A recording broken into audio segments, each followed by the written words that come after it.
Hoje nós estamos trazendo um tema muito importante, que é a Lei Geral de Proteção de Dados, que está causando uma série de dúvidas e discussões, e principalmente hoje o nosso foco são os recursos humanos, que também teve uma série de alterações. Então, para discutir isso hoje, a gente fez esse painel LGPD no RH e trouxemos duas autoridades no assunto que vão estar conosco hoje nesse painel, trazendo as visões e experiências delas. A primeira, para quem vou passar a palavra, é a doutora Luana Palmieri França Pagani, que é gerente de integridade da Firjan, coordenadora da CEE BNT 309, Governança das Organizações, mestre em Bioética, certificado SEC em Compliance e bacharel em Direito. Bom dia, doutora Luana, muito obrigada por estar aqui conosco. Eu vou passar a palavra para você. Bom dia, queria agradecer primeiramente e imensamente o convite. Num momento tão importante, né, em que a gente está se aproximando cada vez mais da consecução da lei, ela já está em vigor e agora em agosto a gente começa a falar na vigência das sanções, mas mais importante que o momento da lei é o momento, né, que se encontra a associação. O ano que vem são 100 anos e as comemorações, para ver como é que vale a pena, já começaram bem adiantadas aí, isso que é o principal. Então, primeiramente, queria agradecer pelo convite, é uma honra estar aqui falando com vocês, principalmente nessa associação. E esse tema é um tema apaixonante, né? Então, agradeço imensamente. Eu vou compartilhar aqui a tela. E esse assunto, principalmente quando a gente foca no RH, em recursos humanos, ele tem uma acessibilidade extra, né? Não só pelos dados pessoais que são tratados, coletados, compartilhados nas próprias equipes de recursos humanos, mas principalmente porque o RH ele tem fator preponderante aí no tratamento da Lei Geral de Proteção de Dados dentro das empresas, né? Especialmente se a gente considerar a questão de sensibilização, de como engajar os colaboradores, porque mais do que tudo, gente, quando a gente está conversando de Lei Geral de Proteção de Dados, a gente está falando essencialmente de cultura organizacional, de mudança de mindset, né? Então, se a gente não pensar na participação da empresa como um todo, mas principalmente no RH, ali desde o início do projeto e acompanhando todas as ações, não só como cliente da aplicação da lei, mas efetivamente aí participante no processo da Lei Geral de Proteção de Dados, eu posso ter, com certeza, uma fala aí sem medo de errar, de que no final não teremos uma Lei Geral de Proteção de Dados na empresa, nós teremos uma lei no papel que não obrigatoriamente foi passada para a cultura corporativa, para a cultura empresarial. Então, hoje eu queria conversar um pouquinho com vocês sobre LGPD no RH, né, junto com a doutora Gabriela, a gente vai fazer um casadinho bom aqui. E eu queria começar com alguns conceitos, só para a gente ter certeza que a gente está na mesma página. Eu vou falar, assim, ali no final, um pouquinho de LGPD no RH, e aí a doutora Gabriela dá uma continuidade focando em cases, em exemplos mais específicos e concretos, tá? Gente, o André depois pode até me corrigir, mas o chat está aberto no YouTube, né? Caso vocês tenham dúvidas, por favor, sintam-se muito à vontade. A ideia é que seja uma troca aqui, uma via de mão dupla. E para começar, eu vou pedir a gentileza do André de colocar um vídeo. Esse vídeo, na verdade, é para que antes que a gente entenda algum conceito, antes que a gente entenda o que é dado pessoal, o que é política de privacidade, o que isso tem a ver com a minha empresa, o que isso tem a ver com o RH, que a gente entenda a importância da gente estar conversando sobre esse assunto hoje, tá? Oi, bom dia. Olá, bom dia. Tudo bem? Tudo bem. Bom dia. Vai ser junto? Vai. Posso tirar uma foto sua pro cadastro? Oi? Posso fazer uma foto sua pro nosso cadastro? Mas eu só vou comprar um shampoo e uma escova de dente, precisa disso? Por que eu tenho que fazer? Que nem quando você vai no consultório, sabe? Eles fazem o cadastro lá na portaria. Posso fazer? Pode. Tá. Posso fazer uma foto sua? Fotos? Pro cadastro? Isso.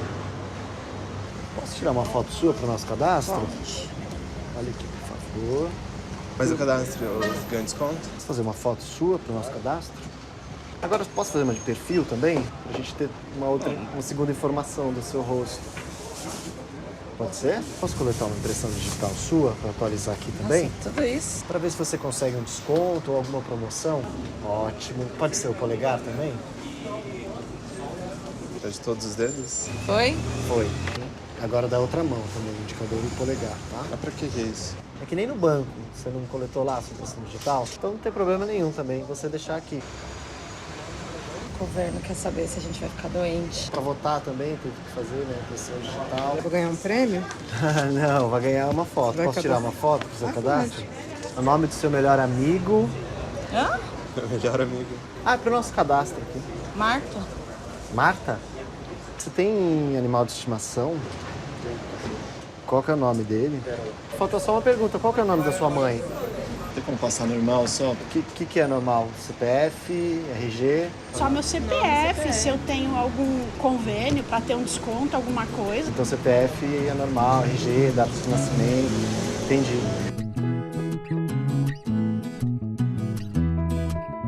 Você não achou estranho tirar a impressão digital na farmácia? Não. Não? Não. É, no banco tira, né? É. Às vezes em algum escritório, alguma coisa assim. Normalmente eu não passo de jeito nenhum. Só quando eu faço o cadastro no lugar. Aí você confia. Você não achou estranho de perguntar isso? Eu achei. É, pra eu comprar um desodorante é bem estranho. Então, em outros lugares, tudo bem passar, né?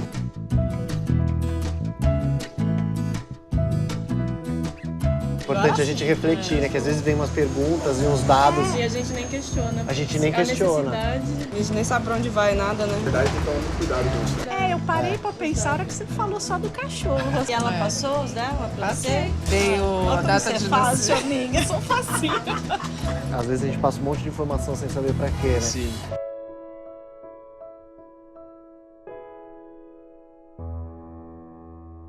Na verdade, a proposta desse vídeo é uma reflexão e um convite, né, para a importância da gente estar conversando sobre Lei Geral de Proteção de Dados. E mais do que isso, gente, é para a gente ter a percepção que se trata de cultura, se trata de mindset, se trata de toda uma percepção de educação dentro e fora da empresa, né? Porque a gente fala muito, inclusive, para trabalhar na perspectiva de compliance, de Lei Geral de Proteção de Dados, a gente não entra na empresa, coloca com um casaco, fala agora eu sou a Luana, de PO da empresa, sou a Luana, gerente de integridade corporativa, deixei de ser a Luana mãe, a Luana esposa, não é assim que funciona. Nós somos as mesmas pessoas que temos a vertente profissional, a vertente pessoal, composta dos nossos valores, das nossas percepções, do que a gente considera importante, do que a gente prioriza no nosso dia a dia.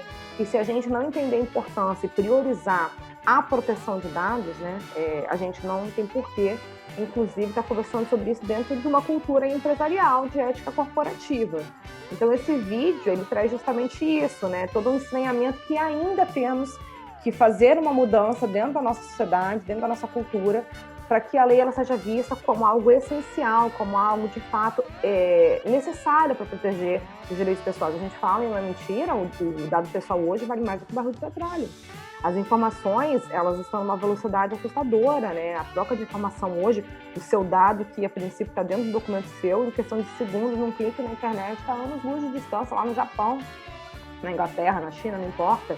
Então, a gente precisa ter toda uma nova cultura de proteção de dados e isso se reflete obrigatoriamente no âmbito empresarial.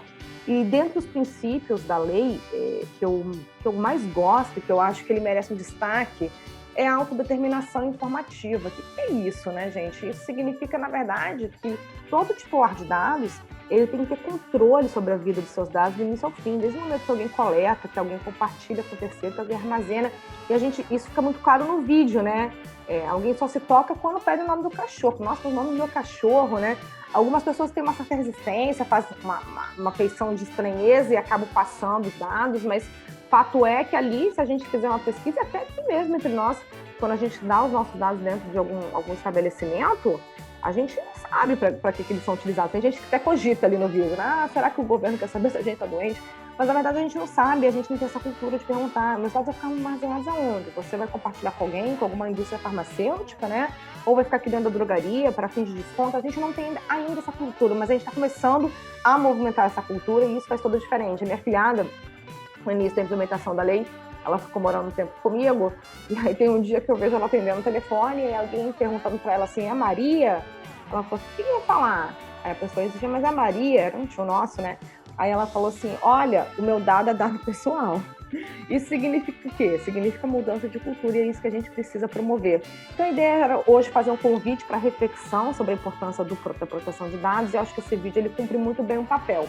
E aí, entendendo um pouquinho o contexto em que essa lei geral de proteção de dados nasce no Brasil, surge no Brasil, para a gente até reforçar sua importância, né? Primeiro, gente, que é importante dizer é que o direito à privacidade, ele não é um direito que surgiu com a lei, né?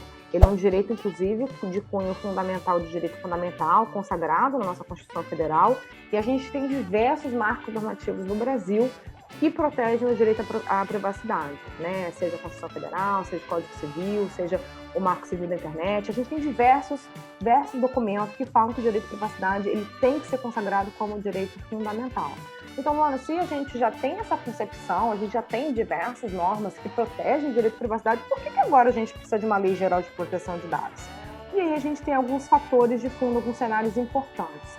Um deles, gente, teve o regulamento europeu, que é a GDPR, né? Na verdade, a gente tem uma orientação da União Europeia lá em 95, já conversando sobre proteção de dados pessoais, mas ainda era em nível de orientação, não tinha o poder de vincular a obrigatoriedade de cumprimento nos termos da própria orientação para todos os países da União Europeia. Então, recentemente, ali em 2018, a União Europeia ela lança a GDPR, né, dando esse caráter mais vinculativo, mais normativo de observância obrigatória para os países europeus, e dentre essa observância obrigatória pelos países europeus, trouxe ali a pontinha de um novelo de lã em que a União Europeia fala, olha, para você, outro país, vir fazer alguma negociação com a gente aqui na Europa, vocês têm que ter algumas garantias mínimas de proteção de dados pessoais no país de vocês. Então, o mercado internacional começou a fomentar, né?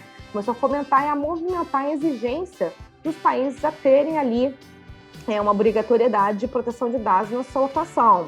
E isso é muito importante. Por quê? Porque a gente sabe que quando há uma movimentação do mercado, há um fomento ali de negociação internacional ou nacional, não importa, a gente sabe que provavelmente é uma lei que vai ter uma força muito grande, porque ela deixa de ser uma mera previsão legal de cumprimento, que obviamente passou a ser no Brasil, mas ela passa a ser um fator competitivo de mercado. Então, ainda que a lei fala o que tem que ser feito, quais são as condições caso não seja feito, mais do que isso, as empresas estão ali no mercado exigindo umas das outras, né? Hoje não se negocia com uma empresa que minimamente não tem alguns requisitos de proteção de dados pessoais.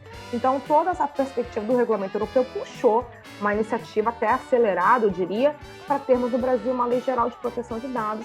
E aí, além desse cenário internacional, gente, os dados não mentem, né? Fatos não mentem. A gente tem todo um cenário ali de importância por trás dessa iniciativa, que é o Brasil. Vou dar alguns dados para vocês entenderem, mas o Brasil ele é terceiro no ranking de ataques cibernéticos, terceiro.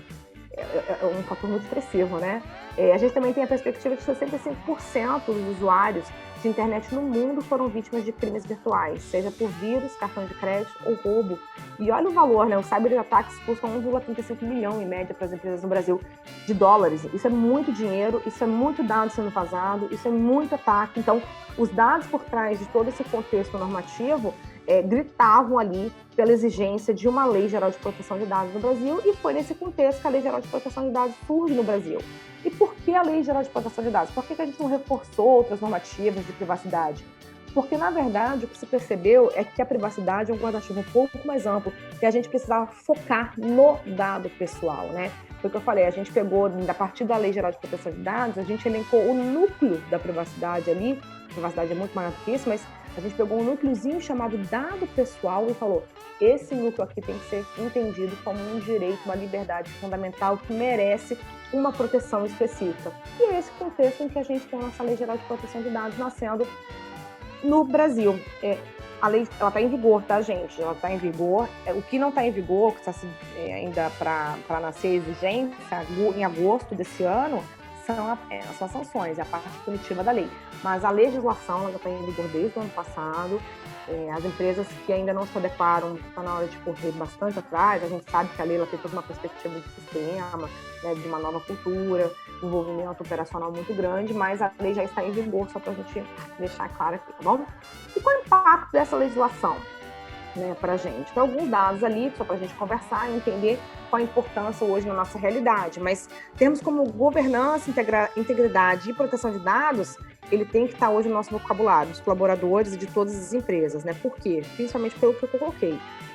São fatores que passaram a ser diferencial competitivo no mercado. Então, tem uma lei falando que a proteção de dados ela tem que acontecer, senão vai incorrer, inclusive, em potenciais sanções? Tem uma lei, sim. Mas, mais do que isso, eu tenho diversas outras empresas, diversas outras parcerias que hoje estão ali comigo, na minha empresa, e que estão falando, olha, empresa, se você não tiver algumas proteções mínimas para proteção de dados, eu não tenho como fazer negociação com você. E mais do que isso, gente, a nossa mudança para a visão da proteção de dados no Brasil e no mundo, ela está mudando.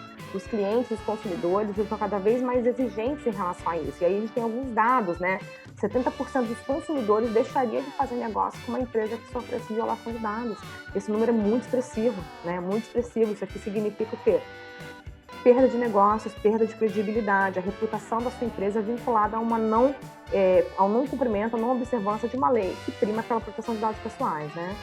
E 69% dos consumidores sentem que as empresas não levam a sério a segurança dos dados do cliente. Então, é um contrassenso muito grande, né?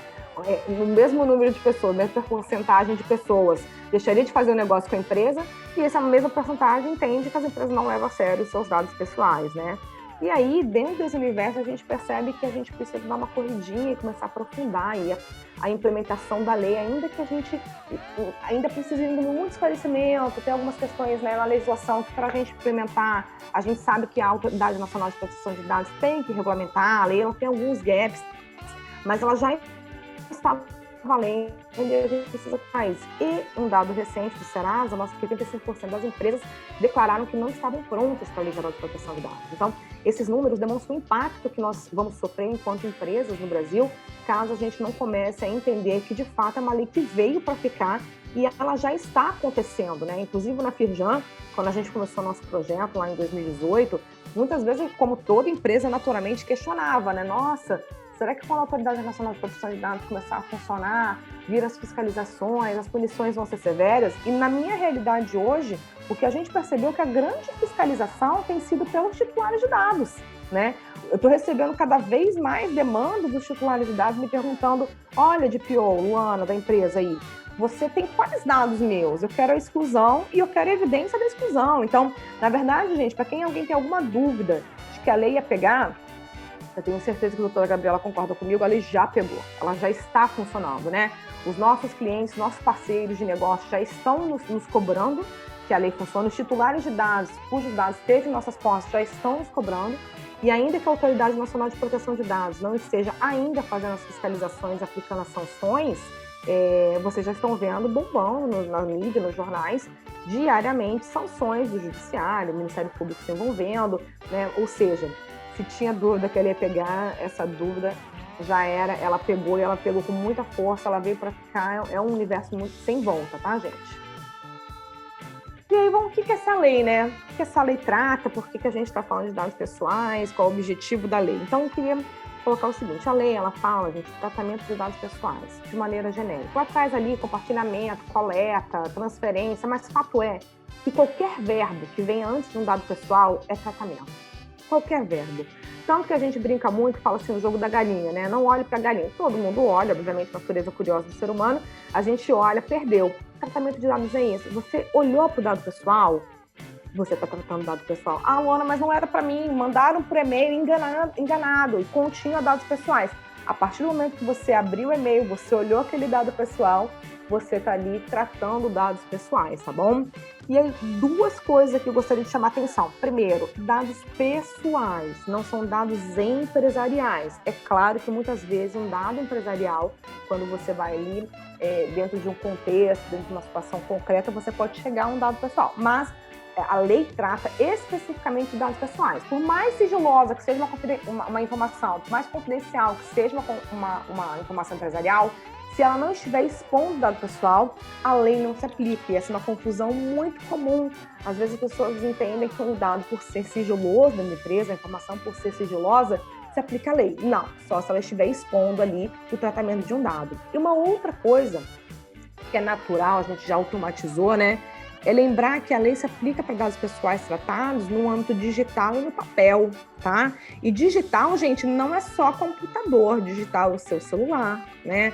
Digital é o seu tablet, tudo que você tiver ali guardando, coletando, papel, então, a gente esquece, a gente está num mundo tão virtual, o mundo está tão digitalizado, né, que a gente esquece que aquele documento, aquele ofício que está em cima da mesa, guardado na minha gaveta, no meu armário, contemplando dados pessoais, a gente esquece que ele também está ali sujeito à aplicação da Lei Geral de Proteção de Dados, mas está. Tá? Então, a gente precisa ter uma percepção bem ampla de que a lei se aplica a todo esse universo de dados pessoais, considerando o mundo digital e o mundo de papel. O WhatsApp hoje, gente, no âmbito empresarial, ele é uma preocupação do encarregado de PO, né, que é a pessoa justamente encarregada para trabalhar a legislação, pensando inclusive nessa triangulação de Autoridade Nacional de Proteção de Dados, titular de dados, porque o WhatsApp você não tem muito controle ali, né? Depois é dado um consentimento, por exemplo, titular, eu quero cortar o dado, quero o consentimento pelo WhatsApp, depois para lembrar que está no WhatsApp aquele consentimento, aquele dado foi tratado por meio de WhatsApp, é super complexo, mas lembrando que o WhatsApp é meio digital e se você compartilhou, coletou, tratou dado por meio dele, se aplica aí a Lei Geral de Proteção de Dados, tá bom? Quais são os pressupostos para a aplicação da lei?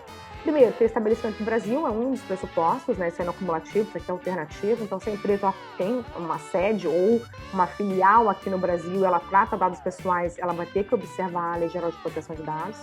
Um outro critério seria se oferecer serviço ao mercado brasileiro, ou seja, ela pode estar fora do Brasil, né? Ela pode não estar operando no Brasil, mas ela foca, então esse e-commerce, hoje o e-commerce é uma realidade, né? Então, todos esses sites que focam no mercado brasileiro para vendas, para transações, até para serviços também, se por acaso prestou serviço no mercado brasileiro, estando no Brasil, vai ter que observar a Lei Geral de Proteção de Dados.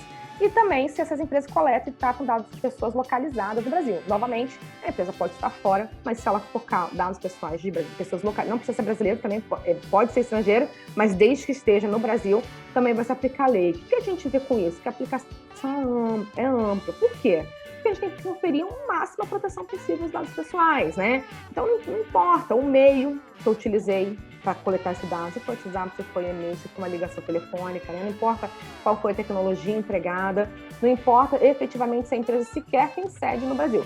Tratou dados pessoais em âmbito brasileiro aqui, pode ter certeza que a lei é de observância obrigatória para todas as empresas, independente do porte, tá, gente? É pequeno negócio, mas o pequeno negócio hoje tem pouco recurso para poder fazer a Lei Geral de Proteção de Dados no âmbito da sua empresa, né? A gente entende isso, e a Autoridade Nacional de Proteção de Dados, a gente também entende isso. Tanto que na própria legislação há uma possibilidade que para os pequenos negócios se tenha um tratamento diferenciado, com algumas regras um pouco mais flexível. Inclusive, a própria Autoridade Nacional de Proteção de Dados, ela possibilitou, por meio de consulta pública, que os interessados encaminhassem contribuições para como deveria ser essa regulamentação específica para os pequenos negócios, né? E na Firjan a gente contribuiu, a gente encaminhou uma contribuição nossa, flexibilizando alguns processos e alguns procedimentos, alguns prazos, pensando não no fator flexibilização, mas justamente em como que a gente poderia contribuir para que um pequeno negócio possa cumprir a lei. E um fator que eu acho que é de maior destaque na nossa contribuição foi o reforço do viés pedagógico e orientativo, né, educativo em relação aos pequenos negócios. Então, uma proposta é que caso um pequeno negócio ele incorra numa violação da Lei Geral de Proteção de Dados, desde que não haja fraude envolvida, desde que não haja uma má-fé intencional envolvida, a gente está sugerindo que a Autoridade Nacional de Proteção de Dados, por exemplo, ela, antes de aplicar uma sanção, ela oriente para adequação, para que o pequeno negócio, antes de ter que pagar uma multa, né, ou ter que ter uma paralisação de parte das suas atividades, a gente vai falar daqui a pouquinho das sanções, que a Autoridade Nacional possa antes trabalhar de uma maneira pedagógica, educativa com o pequeno negócio, tá bom? Mas esses são os pressupostos do tratamento. E aqui só para a gente esclarecer onde a lei não se aplica, deixar bem claro, né? A lei, gente, é só para tratamento de dados pessoais com fins econômicos. Então, se você tem dado pessoal no seu celular, mas é para você, a sua rede de amigos, é para chamar para o churrasco do final de semana, ou seja, não tem uma aplicabilidade para fins econômicos, isso não é objeto-alvo da Lei Geral de Proteção de Dados. Então, obrigatoriamente, para trabalhar a aplicação da lei, tem que ter uma finalidade econômica, tá? E aí também não se aplica para fins artísticos, jornalísticos, acadêmicos, de segurança pública, defesa nacional, segurança do Estado, atividade de investigação e repressão de infrações. Por quê, gente? jornalísticos, artísticos, acadêmicos, uma questão, inclusive, ali de não censura, né? E os demais, principalmente, para a gente entender que o interesse público, ele se sobrepõe em relação ao interesse privado. Mas o que eu preciso, efetivamente, que vocês entendam aqui, é que a Lei Geral de Proteção de Dados, para ser aplicada, tem que ser para dados pessoais, ou seja, não adianta ser dados empresariais, ainda que sejam sigilosos, e com fins econômicos, tá bom?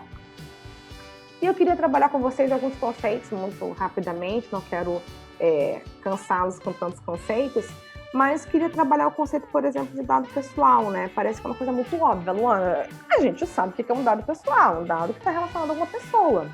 Só que qual é a dificuldade, gente? Muitas vezes a dificuldade está ali no finalzinho da fundamentação, da delimitação conceitual, né? Identificada ou identificável. Muitas vezes o dado ele não está tão exposto, não tem ali o CPF direto da pessoa, por exemplo. Mas se você estiver dentro do contexto, né, e você dá uma série de dados, uma série de informações, e que eu consiga identificar ao final do processo determinada pessoa, significa que aquele dado ele precisa ter a proteção da Lei Geral de Proteção de Dados. Eu vou dar um exemplo aqui, bem clássico, tradicional, mas só para vocês entenderem o que seria esse identificado. Então, se eu estiver falando para vocês que eu estou me referindo a uma pessoa do Brasil, vocês não vão conseguir saber de quem a Luana está falando, né? Somos um Brasil enorme e somos milhares de pessoas aqui no Brasil, então não teria essa identificação direta. Aí eu começo a depurar a minha informação. Não, gente, eu estou me referindo a uma pessoa do Brasil que é homem, tá? E ele, inclusive, é jogador de futebol. Bom, ainda assim o universo está muito amplo, eu não consigo fazer uma identificação direta. Se eu viro para vocês, eu estou falando de uma pessoa do Brasil que é homem, jogador de futebol e é senador federal, vocês vão chegar no Romário com muita facilidade. Então, dentro desse contexto, as informações antes da foto do Romário, elas podem atrair ali para si a proteção de dados pessoais pela lei, porque elas se tornaram identificáveis uma pessoa, que no caso é o Romário, tá bom? Alguns outros poucos conceitos também em relação a dado pessoal sensível e dado de criança e adolescente.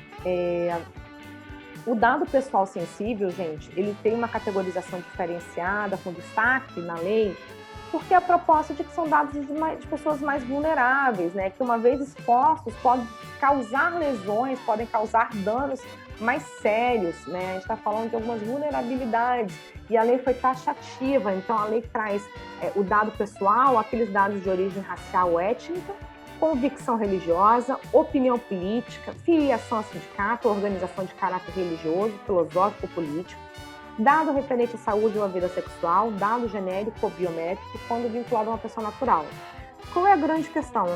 Se dado pessoal parecia fácil, o dado pessoal sensível mais fácil ainda, porque está ali muito bem colocado, explicitado o que seria dado pessoal sensível. Só que a gente tem que lembrar que o dado pessoal sensível é o dado pessoal de uma pessoa identificada ou identificável. Então, muitas vezes ele não está tão exposto, mas quando eu vou fazendo a informação dentro de um cenário, dentro de um contexto, ele pode se transformar num dado pessoal sensível. Vou dar um exemplo. Vamos supor que um colaborador ele tenha direito à utilização do carro da empresa, com a logo de certinha, e ele, por questões ali dentro da política da empresa, por questões até de segurança desse próprio colaborador, ele tem o direito de utilizar o carro para ir para casa na sexta-feira e voltar na segunda-feira, né?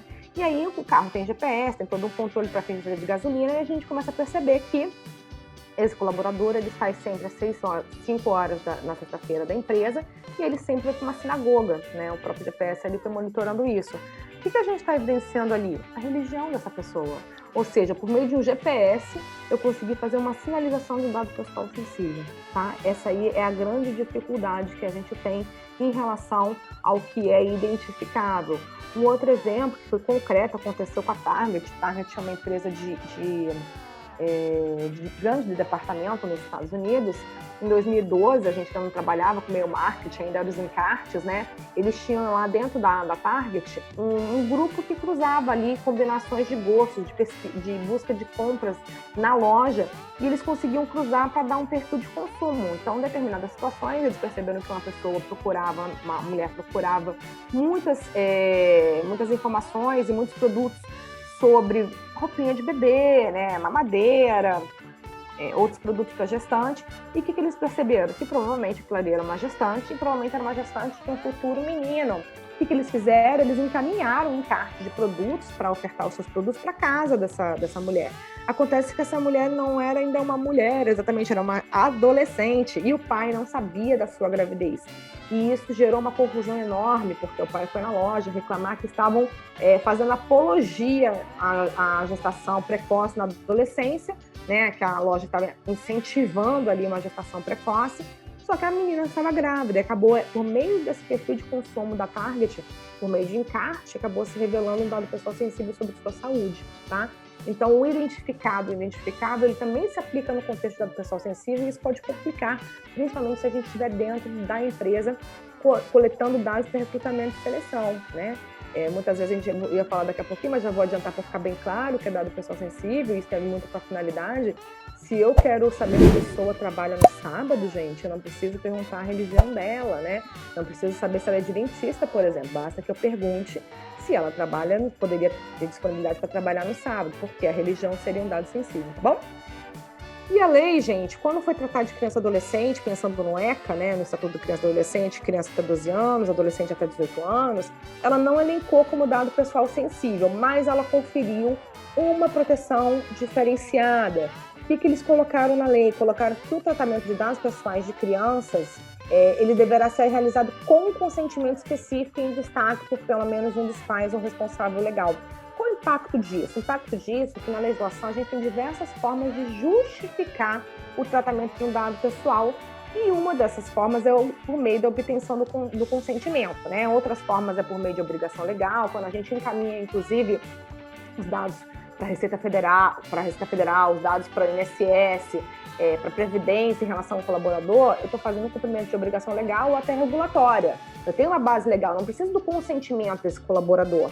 O consentimento é de uma das formas de a gente justificar o tratamento de dados. O consentimento é uma delas, e talvez até a mais conhecida, mas não é a única. E o consentimento, no caso da criança e adolescente, ela é obrigatória.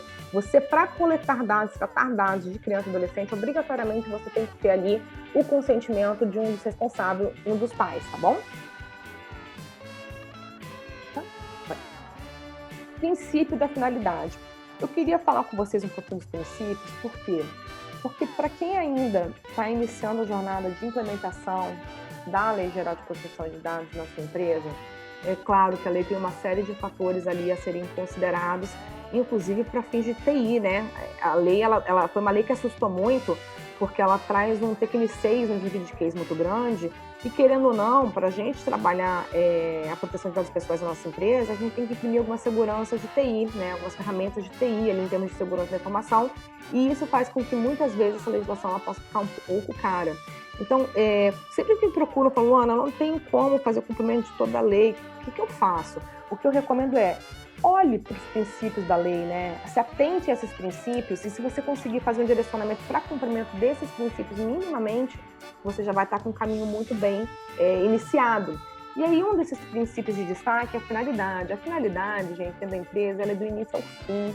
Se a gente não tiver, não der a devida importância para o princípio da finalidade, a gente vai ter uma dificuldade enorme para a gente entender qual é a base legal de tratamento dos dados, que é o que eu estava falando, né? Qual o fundamento, consentimento, obrigação legal, obrigação regulatória, para exercício dos meus direitos dentro da empresa, regulares dentro da empresa, qual é a minha base legal que fala, olha, dentro da empresa você pode tratar esse dado. Se eu não souber a finalidade, eu não tenho como tratar esse dado, eu não tenho sequer como coletar, sequer como compartilhar esse dado. E o que é o princípio da finalidade? O princípio da finalidade, na verdade, é a realização do tratamento para propósitos legítimos, específicos e explícitos, informados ao titular, sem possibilidade de tratamento posterior de forma incompatível com essas finalidades. Gente, o princípio da finalidade nada mais é do porquê. O propósito, para que eu estou tratando esse dado pessoal? Para que eu estou coletando esse dado pessoal? Para que eu estou guardando esse dado pessoal, tá? Não é nada além disso. Tem que ser legítimo, não pode ser discriminatório. Eu não posso, por exemplo, perguntar para uma pessoa especificamente o bairro onde ela mora com a exclusiva finalidade de saber se eu concedo crédito ou não a ela, porque se ela mora num bairro um pouco mais humilde, talvez ela não tenha condições de fazer o pagamento do crédito, eu não posso perguntar no recrutamento e seleção, por exemplo, gente, sobre a questão da gestação, com a finalidade de discriminar aquela mulher e não deixar ela participar do processo seletivo, pelo menos, né, no final ser uma candidata efetiva para contratação, porque eu não quero que tenha pessoas ali com disponibilidade para depois das 18, para o sábado, eventualmente, porque afinal de contas é uma mãe, vai ser uma mãe muito em breve. Então, a finalidade, quando eu penso em tratar um dado pessoal, eu tenho que pensar no que eu preciso dele, né? Qual é o meu propósito em relação a isso? Tem que ser legítimo, ou seja, não pode ser discriminatório, tem que ser para uma finalidade específica. Eu não posso pensar, olha, eu quero saber seu nome, seu CPF, seu endereço, sua filiação, para quê? Porque se um dia eu precisar te mandar e-mail marketing, para poder fazer seu recrutamento de seleção, para poder mandar seus dados. Não, você tem que falar para que você está coletando, para que você está tratando, compartilhando aquele dado com aquela finalidade específica. E tem que ser explícito, né, gente? Um dos princípios da lei é a transparência. Se eu não der evidência do porquê do tratamento daquele dado pessoal, eu não estou sequer respeitando o direito de titular de ser informado sobre seus dados e não estou cumprindo o outro princípio que é a transparência, tá bom? E aí, gente, o princípio da finalidade, só para vocês entenderem muito rapidamente como ele pode ser violado, vou dar um exemplo do aplicativo de... Hoje é muito comum, né, aplicativos para tudo que a gente utiliza no monitoramento de saúde, vamos pegar um aplicativo de monitoramento de diabetes, né, que é a Kit ali, eu vou lá, a todo momento ele me lembra quando eu tenho que coletar o meu sanguinho ali para saber como é que está o nível de glicose e eu vou registrando o nível de glicose. Então, quando eu dou consentimento para dar, inclusive, esse dado sensível que é sobre minha saúde, é para a finalidade do quê? De ser monitorado em relação ao horário de coleta e os níveis de glicose no sangue. Vamos supor que esse aplicativo, do nada, começa a me mandar ali propagandas de medicamento, porque ele tem uma parceria com a indústria farmacêutica, dizendo, olha, Luana, a sua diabetes não está muito boa, não, tá? O medicamento é muito bom. Pode isso acontecer? Não, porque quando eu consenti, quando eu entrei no aplicativo, era com a finalidade exclusiva de me ajudar a monitorar em relação à minha saúde, tá bom? Então, esse é um exemplo muito clássico que a gente pode utilizar para fins de cumprimento da finalidade. E adequação, gente? Adequação é a compatibilidade do tratamento com as finalidades informadas ao titular de acordo com o contexto do tratamento. Ou seja, adequação do tratamento em relação à própria finalidade. Até para você cumprir o princípio da adequação, você tem que estar ali com muita clareza de qual a finalidade. E aí tem dois exemplos bem bacanas que a gente pode trabalhar, que é frequência escolar por reconhecimento facial. Na Suécia, inclusive, a Autoridade de Proteção de Dados da Suécia proibiu que uma escola se utilizasse de biometria e reconhecimento facial para fins de chamada. O que ele entendeu? Entendeu que era muito abusivo, né, essa proposta, que numa classe que tem 30, 40 crianças, por que eu iria, ao invés de fazer uma chamada tradicional, coletar um dado sensível, que é a biometria, um dado pessoal sensível, né? Para que eu iria expor essas crianças a um meio abusivo de coleta de dados se eu tinha outros meios mais adequados para chegar nessa finalidade, né? Um outro ali exemplo, que agora é recente aqui no Brasil, foi do metrô de São Paulo. O metrô de São Paulo fez uma licitação, uma contratação bem grande, de 58 milhões, e aí ele ia fazer, para quê? Para fazer monitoramento de reconhecimento facial, né? E aí a Justiça de São Paulo questionou, mas vem cá, como é que você vai tratar os dados pessoais dos crianças, adolescentes e pessoas vulneráveis? Para que você quer esses dados, né? Você deixou explícito qual a finalidade no seu edital? Está explícito na sua minuta de contrato? A Justiça de São Paulo começou a fazer uma série de questionamentos e agora, no início de maio, acho que foi dia 10 de maio, a decisão, a Justiça de São Paulo aplicou R$100 mil de multa, tá, para o metrô de São Paulo e proibiu a utilização de reconhecimento facial por entender que não era o meio adequado para chegar à finalidade que estava se propondo. E o princípio da necessidade, né? É uma tríade, esses três princípios. Se vocês entenderem esses três princípios hoje, eu saio daqui satisfeita com a sensação de objetivo cumprido, porque eles vão nortear toda a implementação do zero até o fim, não, gente, porque infelizmente eu não posso dizer isso, não tem fim. A Lei Geral de Proteção de Dados, ela tem aprimoramentos, ela tem continuidades, mas fins não, porque ela é uma lei perene, dinâmica e orgânica de acordo com a realidade da empresa, né? Mas se a gente entender esses três princípios, eu já me dou por satisfeita, tá? Um dos princípios é a necessidade, também conhecido como princípio da minimização. O que é isso? É a limitação do tratamento ao mínimo necessário para a realização de suas finalidades, com a abrangência dos dados pertinentes, proporcionais e não excessivos em relação às finalidades do tratamento de dados. Gente, olha só que interessante. Para eu cumprir os demais princípios, que são, eu diria até os mais importantes da lei, eu tenho que saber com muita clareza a finalidade da coleta, do tratamento, do compartilhamento, da guarda, do descarte daquele dado, tá? Então, se não entender qual o propósito de estar tratando aquele dado, eu não tenho como dar continuidade no tratamento do dado em relação à minha empresa. Então, a necessidade é muito isso. Eu entendo qual a finalidade do tratamento daquele dado pessoal e tento entender se de fato é necessário, né? A gente viu ali, lá no vídeo da drogaria, em que eles pedem uma série de dados, inclusive dado do cachorro, dado da mãe, dado da avó, dado da melhor amiga, né? Para quê? Qual a necessidade disso? Eu tenho certeza que ainda que seja para fins promocionais, seja para fins de guarda, para fins de segurança, às vezes a gente tem remédio que é tarja preta, tarja azul, precisa de um registro, eu tenho certeza que esses princípios não obedecem ao princípio, ou esses dados não obedeceriam ao princípio da necessidade. Eles com certeza seriam acessíveis para o propósito ali da farmácia estar coletando aqueles dados, tá? Tem 2 exemplos aqui para trazer para vocês, um de recrutamento e seleção, que foi um dos que eu coloquei lá no início, adiantei um pouquinho, que é muito clássico. Quando a gente faz ali um data mapping, que é um diagnóstico, né, da coleta de dados, tratamento de dados dentro das nossas áreas, é muito comum a gente se deparar em recrutamento e seleção na área de RH com esse exemplo que eu dei para vocês. Muitas vezes a forma de perguntar é que precisa ser ajustada, né? Então, isso aconteceu já, inclusive, numa das empresas que a gente conversava, a pessoa perguntava ali para fazer o preenchimento para recrutamento, analisar currículo, né, participar do processo seletivo, perguntava qual que era a religião da pessoa para saber se uma vez ela fosse adventista, por exemplo, ela não poderia ter disponibilidade de trabalhar no sábado e não seria um candidato apto para aquela vaga, quando na verdade bastava perguntar se tinha disponibilidade no sábado, né? Então, o que significa isso? Eu perguntar um dado pessoal sensível, que é religião, significa que eu estou extrapolando a necessidade para fins da finalidade que eu me proponho, tá? Um outro caso foi da Promotoria de Justiça de BH, aplicou uma multa bem considerável, foi em determinada loja, comércio, em que pediu o CPF daquele cliente para poder dar um desconto, né? E a promotoria entendeu o seguinte: você precisa do CPF para desconto? Você não precisa, você pode dar desconto sem o CPF. Seria diferente, né? Por exemplo, você tem um programa de fidelidade em que esse titular de dados, esse cliente, ele vai acessar os termos e condições, vai entender como os dados deles são tratados, e aí sim vai ser concedido um desconto. Mas simplesmente pedir um CPF com desconto, nós não temos essa necessidade para fins de desconto, e a promotoria aplicou uma multa ali bem gigantesca, bem significativa para aquele comércio, tá bom? O princípio da transparência, gente, e aí eu apelo para vocês para a questão do bom senso, né? Eu não consigo sequer falar para o titular do dado que ele tem acesso aos dados dele se eu não cubro minimamente a informação com clareza, de forma precisa, que esteja acessível para os titulares de dados, como é a política de privacidade de dados da minha empresa, né? Como que seus dados são tratados aqui dentro da minha empresa, seja esse cliente, gente, interno ou externo, nosso colaborador ou não. E se eu não consigo dar transparência em relação ao tratamento de dados, seja dos nossos colaboradores, nossos clientes, eu estou não só ferindo os direitos titulares, mas ferindo o que eu conversei com vocês lá no início, que é a autodeterminação informativa. Como que o titular do dado vai ter controle da sua vida funcional do dado, desde o momento que ele nasce na empresa até o momento que ele é descartado, se eu não dou transparência, né? E como exemplo de transparência que eu acho muito clássico, eu gosto muito do Roubo do Pato, né? Do Rui Barbosa. Então eu vou ler rapidamente para vocês, só para a gente entender como é que a transparência faz diferença no final do dia, né? Diz a lenda que Rui Barbosa, ao chegar em casa, ouviu um barulho estranho vindo do seu quintal. Foi averiguar e constatou haver um ladrão tentando levar seus patos de criação.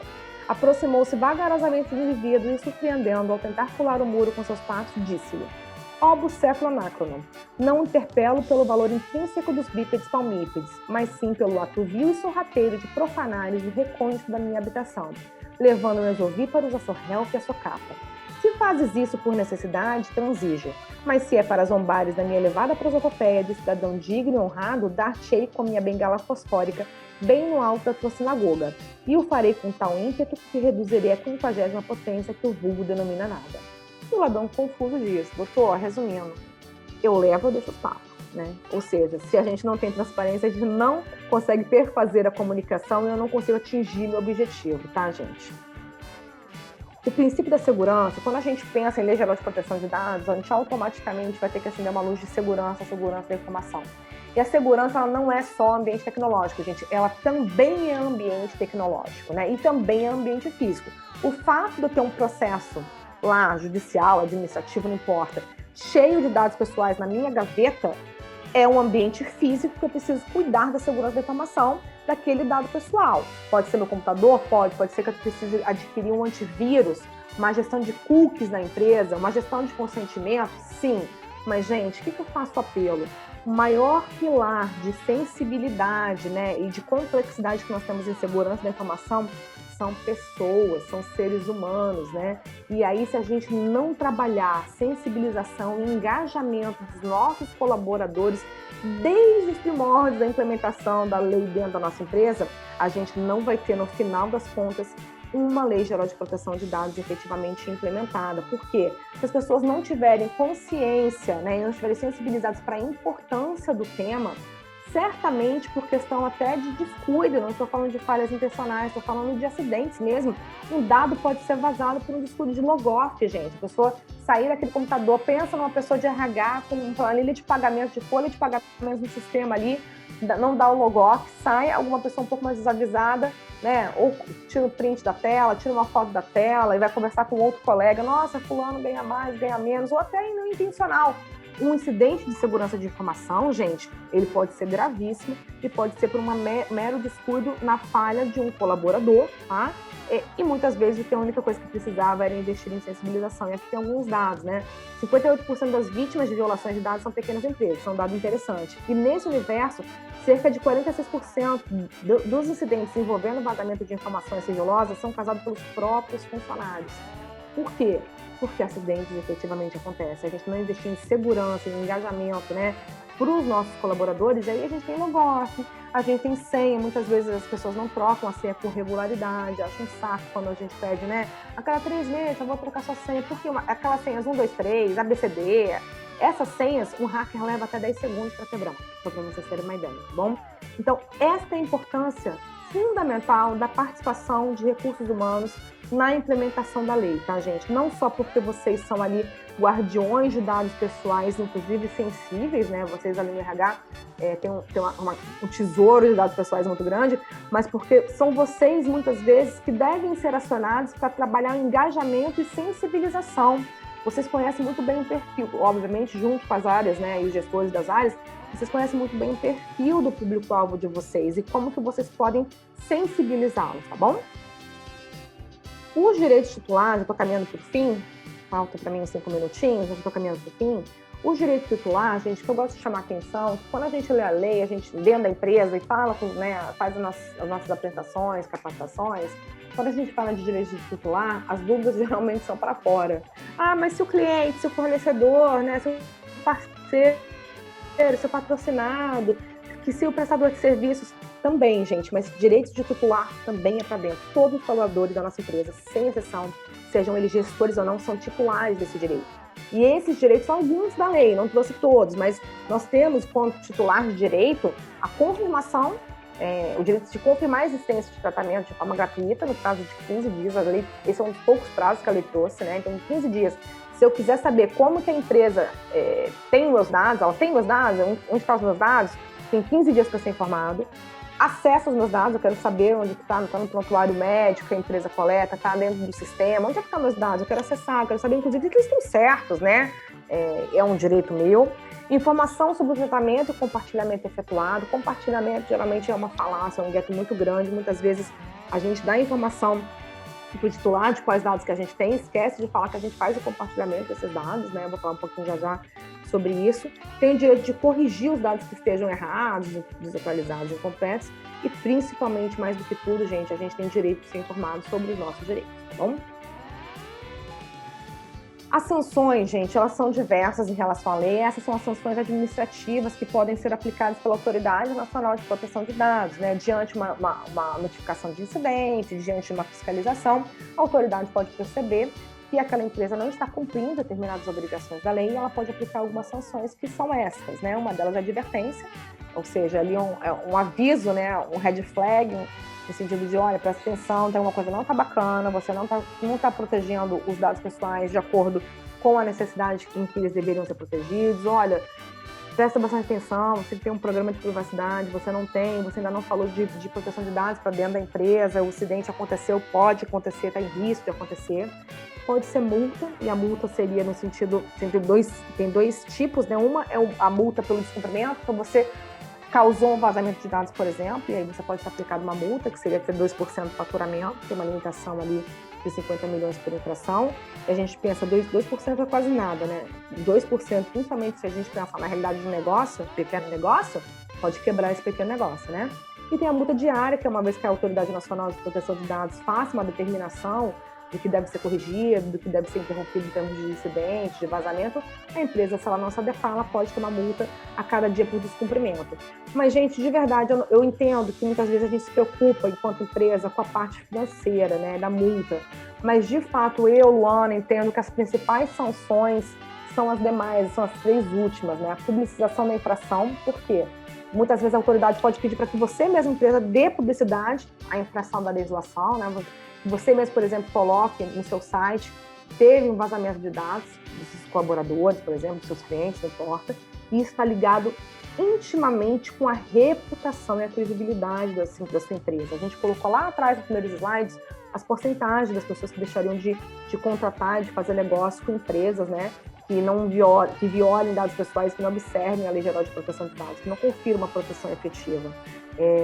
E os negócios, outras empresas que vão quebrar contratos com vocês, com a gente, enquanto empresa violadora de proteção de dados, e negócios que sequer vão vir a ser firmados porque não tem uma proteção efetiva. Então, se a gente colocar hoje no papel quanto custa ter uma Lei Geral de Proteção de Dados, pode não ser barato. Mas eu tenho certeza que se a gente colocar quanto custa não ter uma Lei Geral de Proteção de Dados implementada, absoluta certeza que ela vai ser muito mais cara. Até porque se a gente pensar só no quesito de reputação, se colocar quanto que custa criar um novo brand para sua marca, reposicionar sua nova marca no mercado, reinstaurar a credibilidade, a gente vai estar numa continha bem alta que vai passar com certeza o valor da multa, tá? E os outros 2 é bloqueio ou eliminação dos dados pessoais, né? Que estão envolvidos naquela violação da lei, né? E o último, então, é uma coisa bem complexa, que seria bloqueio da atividade da empresa relacionada à infração. Vamos pensar numa companhia aérea qualquer, TAM, Gol, não importa. Vamos supor que tem um incidente de segurança de informação, tem um vazamento de dados ali, por exemplo, e ela tem que ficar sem operar por um único dia qualquer voo. O que vocês imaginam o que é para uma empresa dessas não operar, nem o voo sai, nem o voo entra? É um prejuízo enorme, né? Principalmente financeiro, mas também operacional. Então as pessoas focam muito na sanção da multa, se preocupam muito com isso, mas de fato eu acho que as últimas sanções ali elas podem trazer um prejuízo muito mais significativo para as empresas hoje, tá? E aí o meu último slide, vou passar só uns minutinhos da conversa aqui do que me deu, do que foi me dado de tempo, mas prometo que eu estou acabando e passando para a doutora Gabriela. Eu vou trabalhar aqui numa perspectiva muito básica, né? E não vou esgotar toda a relação laboral, tá, gente, em termos de Lei Geral de Proteção de Dados, até porque a doutora Gabriela vai colocar os exemplos para vocês tocando em RH. Mas eu dividi aqui basicamente em 3 fases, só para a gente ter uma didática, né? Uma fase pré-contratual, antes da pessoa entrar na empresa, ter algum vínculo trabalhista com essa empresa, fase contratual e uma fase pós-contratual. Na fase pré-contratual, ainda é aquela parte que a gente fala de recrutamento e seleção, por exemplo, né? Muitas empresas têm diversos mecanismos, algumas empresas olham só currículos, e esses currículos são enviados por e-mail, tem empresas que pedem os currículos para serem inseridos no próprio sistema, tem empresas como a minha, por exemplo, que a gente faz um processo seletivo, tem análise de currículos, depois a gente tem a entrevista com o gestor, a entrevista com o RH, tem prova. Então a gente tem várias formas hoje de fazer recrutamento e seleção, mas fato é que sempre que a gente se envolve com o candidato, a gente precisa coletar dados desse candidato, né? No currículo já vem minimamente o nome, muitas vezes CPF, um endereço, telefone celular, e aí que a gente tem que olhar qual a finalidade versus necessidade, né? Vamos supor que eu faça exigência, lá tem um formulário para a pessoa preencher, para se cadastrar no meu banco ali de currículos. Quais dados eu efetivamente preciso pedir para essa pessoa para que ela se cadastre no meu sistema de minha base de currículos? Eu preciso do nome do cachorro dela? Eu preciso da religião dela? Neste momento, eu preciso, por exemplo, da filiação sindical dessa pessoa? Né? Eu tenho que lembrar de 2 pressupostos enormes aqui. Finalidade, para que eu preciso? Então, eu preciso para quê? Para entrar em contato durante o processo seletivo, para conhecer, né, a vida profissional dessa pessoa. Então, qual é a finalidade? Com base na minha finalidade, ele vai indicar quais são os dados necessários para serem coletados, tá bom? Lembrando, muitas vezes, que esse processo seletivo, em termos, inclusive, de análise de currículo, ele é feito com parceria com empresas especializadas em análise de currículo e processo de seleção. Então, a gente faz o compartilhamento desses dados com essas empresas, nesse caso. E aí, neste caso, para o candidato que está se cadastrando no seu sistema, enviando o seu currículo para o e-mail da sua empresa, você tem que lembrar de dar o quê? Publicidade e transparência, dizer que os dados dele estariam sendo compartilhados com uma outra parceira sua, né, da sua empresa, porque o seu processo seletivo ele é terceirizado, então por isso os dados deles serão compartilhados, tá? Esse é um gap que muitas vezes a gente ali dá uma piscadinha. E guarda o descarte, gente. Muitas vezes a empresa ela tem uma política ali de que aquele currículo ele pode ficar guardado até 1 ano, porque pode ser que surja uma nova vaga que atenda ao perfil daquele candidato e você pode novamente entrar em contato com ele. Tem algum problema? Não, desde que você dê o conhecimento para esse candidato e você obtenha o consentimento dele para guarda. E caso ele não consinta, você tem que fazer o descarte devido em relação àqueles dados que você está armazenando no seu sistema, no seu e-mail, na sua caixa de e-mail, até mesmo no seu banco na sua pastinha no seu computador, tá bom? Dentro da fase contratual, gente, tem diversas realidades, não vou me estender muito aqui, senão daqui a pouco a doutora Gabriela vai brigar aqui comigo, que eu estou comendo o tempo dela, mas uma delas é do acordo coletivo, né? A GDPR, que seria a Lei de Proteção de Dados Europeia, ela trata especificamente das relações laborais. A nossa legislação não fez isso, o que não significa que a LGPD não se aplica às relações trabalhistas. Obviamente se aplica, tudo que é dado pessoal se aplica, não tem exclusão para relações trabalhistas, pelo contrário, né? A gente tem que dar uma ênfase em relação às relações trabalhistas. Mas fato é que, como a lei não trouxe a previsão, se discute muito hoje na doutrina, né? Se poderia o acordo coletivo, a convenção coletiva de trabalho, dispor sobre o tratamento de dados pessoais dos colaboradores. Não se tem um consenso. Tem uma parte da doutrina que entende que não, que tem um cunho de privacidade muito grande, de direitos fundamentais, então o acordo coletivo não seria o meio específico. Tem uma parte da doutrina que entende que sim, porque a proposta é justamente conferir cada vez mais uma proteção, e uma das formas de ampliar essa proteção seria a inserção de critérios mínimos no acordo coletivo, e tem uma posição meio termo ali, que seria, não, até poderia, mas não dispondo sobre dados pessoais sensíveis, tá? De qualquer forma, esse é mais um dos assuntos em que a Autoridade Nacional de Proteção de Dados muito provavelmente vai acabar depois regulamentando para fim de aplicação complementar da lei, tá bom? Restrição de acesso, gente, principalmente no RH, que vocês, como eu falei, tem uma caixinha de tesouro de dados pessoais dos colaboradores, né? Quem deve ter acesso? Todos os técnicos que operam com aqueles dados pessoais e o gestor, tem alçadas de acesso, determinados colaboradores acessam a folha de pagamento, outros acessam prontuários que são encaminhados, os outros acessam a parte de documentação quando a gente termina o processo de recrutamento e seleção, ou não, todos os colaboradores do RH podem ter acesso a todos os dados dos colaboradores. Existe uma resposta certa? Não. O que existe olhe para a finalidade do tratamento do dado, para a realidade assim, e veja se atende à necessidade de tratamento. Mas se houver a necessidade de fazer restrição de acesso, você tem que ter ali uma normatização mínima, entendendo quem do RH deve ter acesso a determinados dados pessoais dos colaboradores, tá bom? Contrato de trabalho, gente. Os contratos de trabalho precisam ser revistos para poder fazer o quê? Prever, né, algumas condições mínimas da relação trabalhista focada na questão de proteção de dados pessoais. Então, várias questões hoje estão sendo discutidas. O que seria o mínimo necessário para fins de um contrato de trabalho? Tem que ser uma relação exaustiva do tratamento de dados do colaborador? Não, gente. Para isso a gente tem nossas políticas, né? Política de privacidade, programas de proteção de dados, a política de segurança da informação. Mas, minimamente, você tem que dizer que aqueles titulares colaboradores, eles têm alguns direitos, onde eles podem acessar esses direitos, né? Que a empresa tem políticas relacionadas ao assunto, onde eles podem acessá-la e que eles estão sujeitos ao cumprimento dessas normativas de Lei Geral de Proteção de Dados na sua empresa, tanto quanto direitos, né? Como titulares, eles têm direito, como clientes da empresa, no sentido de fazer valer a lei dentro da própria empresa, tá bom? A política de privacidade de proteção de dados, gente, tem que ser elaborada e tem que ter acesso livre, fácil, né? Com muita tranquilidade, com muita transparência e clareza.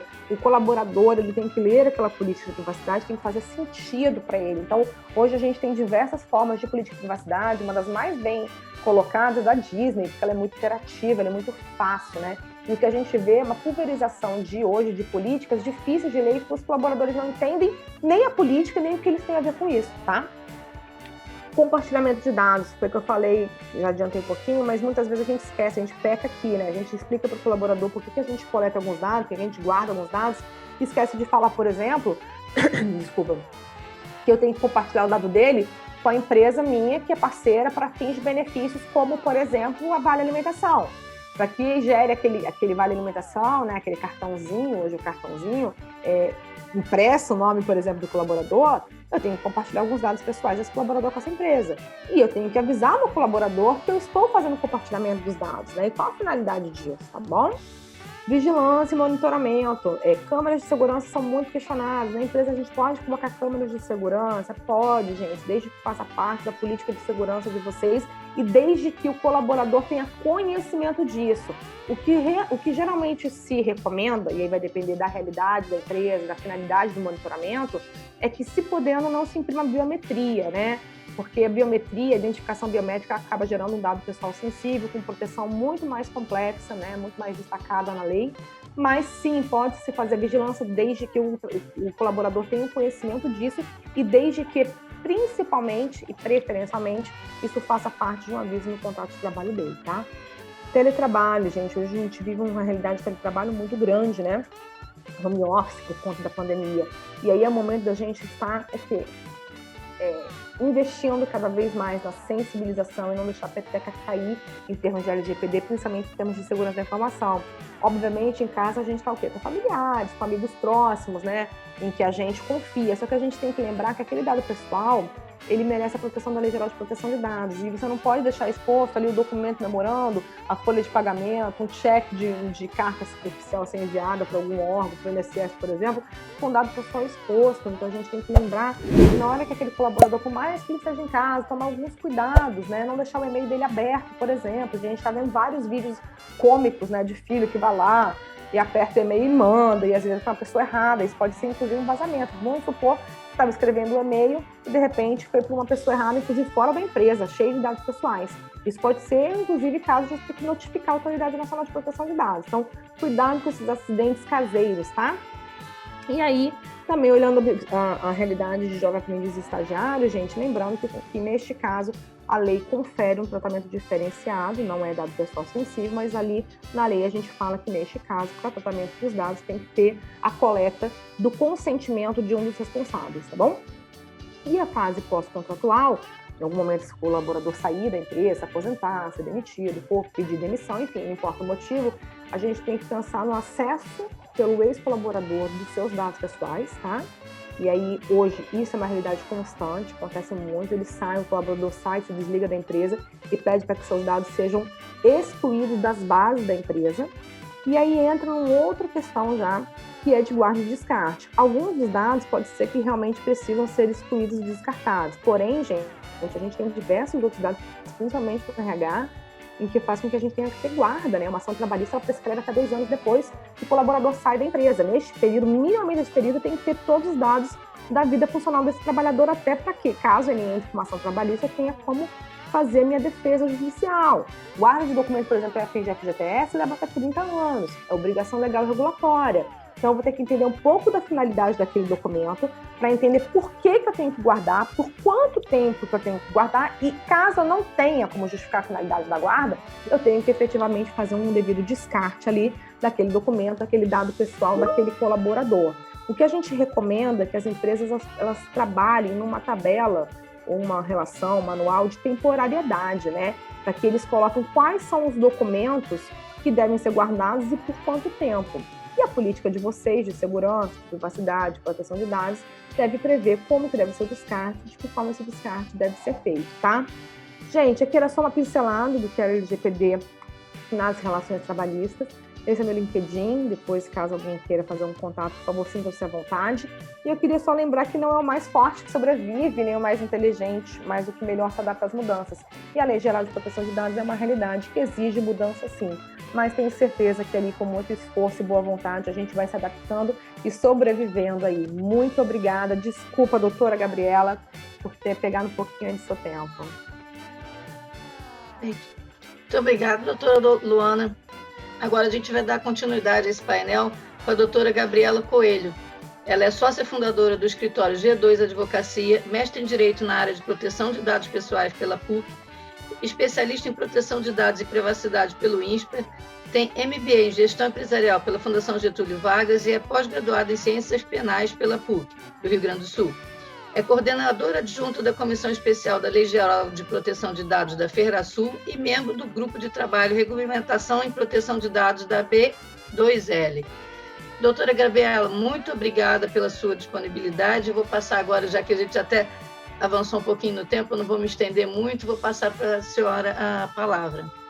Muito obrigada, Angélica. Em primeiro lugar, gostaria de dar um bom dia a todos, dizer que é um prazer, uma honra estar aqui com vocês nessa manhã, que aqui, pelo que eu tô vendo, tá gelada e aí, pelo jeito, tá mais quentinha, mas aqui a coisa tá fria. Bom, falar depois da doutora Luana fica praticamente assim, né, um grande desafio. Ela deu uma aula aqui de LGPD pra gente, nos contou todas as implicações, deu um excelente overview da legislação. Então, enfim, a gente acaba tendo aí uma perspectiva extremamente importante dos pontos que a gente deve observar dessa legislação, que, sem sombra de dúvida, traz aí muitas mudanças e, como bem disse a doutora Luana, mudanças culturais, né? Mudanças de processos, mudanças de procedimento que, de fato, a gente precisa observar no nosso dia a dia. Para não cansá-los, e também a gente combinou aqui um nosso ajuste de falas, eu vou trazer alguns pontos mais de exemplos e situações que a gente vem observando nos nossos clientes no dia a dia. Muitos deles, inclusive, a doutora Luana foi mencionando no decorrer da sua fala, mas é importante a gente ressaltar, e eu abro aqui a minha conversa com vocês, trazendo um caso que aconteceu com um dos nossos clientes. E parece, às vezes, algo bastante simples, singelo e que a gente muitas vezes não pensa. E quando a gente trata de LGPD e RH, que é uma área extremamente sensível, portanto, uma área que tem toda a questão dos dados dos funcionários, mas tem também os dados sensíveis. E esses dados sensíveis, como atestados, né, as fichas médicas, inclusive até as informações de coleta de dados, dependendo do tipo do setor que aquela empresa atua, ela tem exames diários, ela faz determinados tipos de controle, então isso muda muito de acordo com o segmento, a gente vem percebendo isso de forma bem rotineira dos nossos clientes. E o que aconteceu? Esse exemplo aqui que eu trago para vocês é um exemplo que de fato aconteceu com um cliente nosso. A gente fala aqui de uma indústria, então uma indústria absolutamente B2B, realiza construção daqueles grandes pavimentos, assim, como shoppings, esse tipo de perfil de construção, tá? Enfim, né, muitos operários, muitas pessoas trabalhando. E o RH, ele compartilhava a sala com as demais áreas, aquela estrutura de uma grande sala com ilhas, né? Então o RH estava ali, o que já era, de certa forma, uma sinalização, porque, obviamente, o RH é sempre interessante que ele esteja num local mais restrito. Mas, naquela situação, isso não era possível, não existia essa possibilidade, e eles nem tinham passado ainda pelo processo de adequação, isso aconteceu antes, e eles acabaram nos procurando justamente por isso. E o que aconteceu? Como eles compartilhavam a sala, eles compartilhavam também a impressora. E o RH, ele recebia os atestados e ele ia imprimindo nessa impressora, e as pessoas iam lá, né, durante o período de trabalho, buscavam as suas impressões e assim por diante. Só que era uma impressora que não tinha senha, ela não tinha nenhum tipo de controle. E o que aconteceu? Um funcionário do RH recebeu um atestado, enfim, rotineiro, e ele imprimiu nessa impressora, só que ele esqueceu de pegar. Ele imprimiu, como muitas vezes a gente faz, a gente imprime e vai fazer outra coisa, enfim, e daqui a pouco, passa 1, 2 horas, a gente vai lá buscar, porque daí se lembra que tinha mandado imprimir determinada informação. E o que aconteceu? Ele fez isso, ele imprimiu e esqueceu esse atestado lá. Só que esse atestado, ele informava que um dos operários tinha HIV. Tá, que ok, né? Tinham todos os cuidados, restrições, a atividade que ele exercia não gerava nenhum tipo de problema. Só que o que aconteceu? As pessoas foram indo na impressora, olhavam e diziam, olha só o fulano aqui, tem HIV, eu não sabia.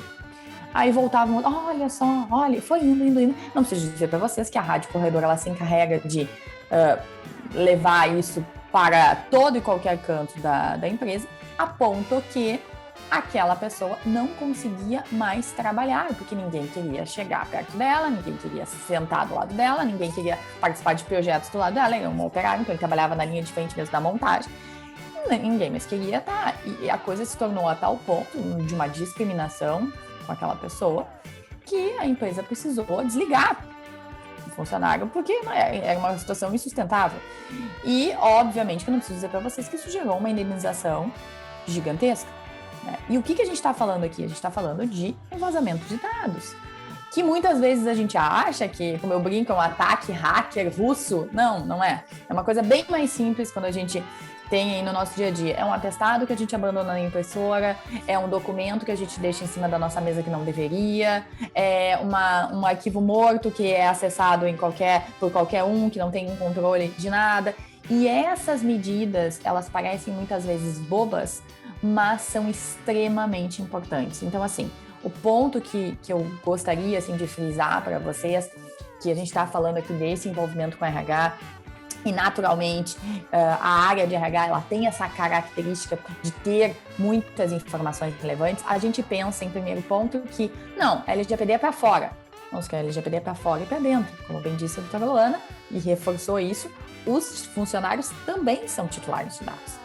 E esses funcionários precisam ter todo o cuidado com os seus dados, enfim, ter todo o zelo e atenção, assim como a gente dá para os nossos clientes, a gente também precisa dar para eles.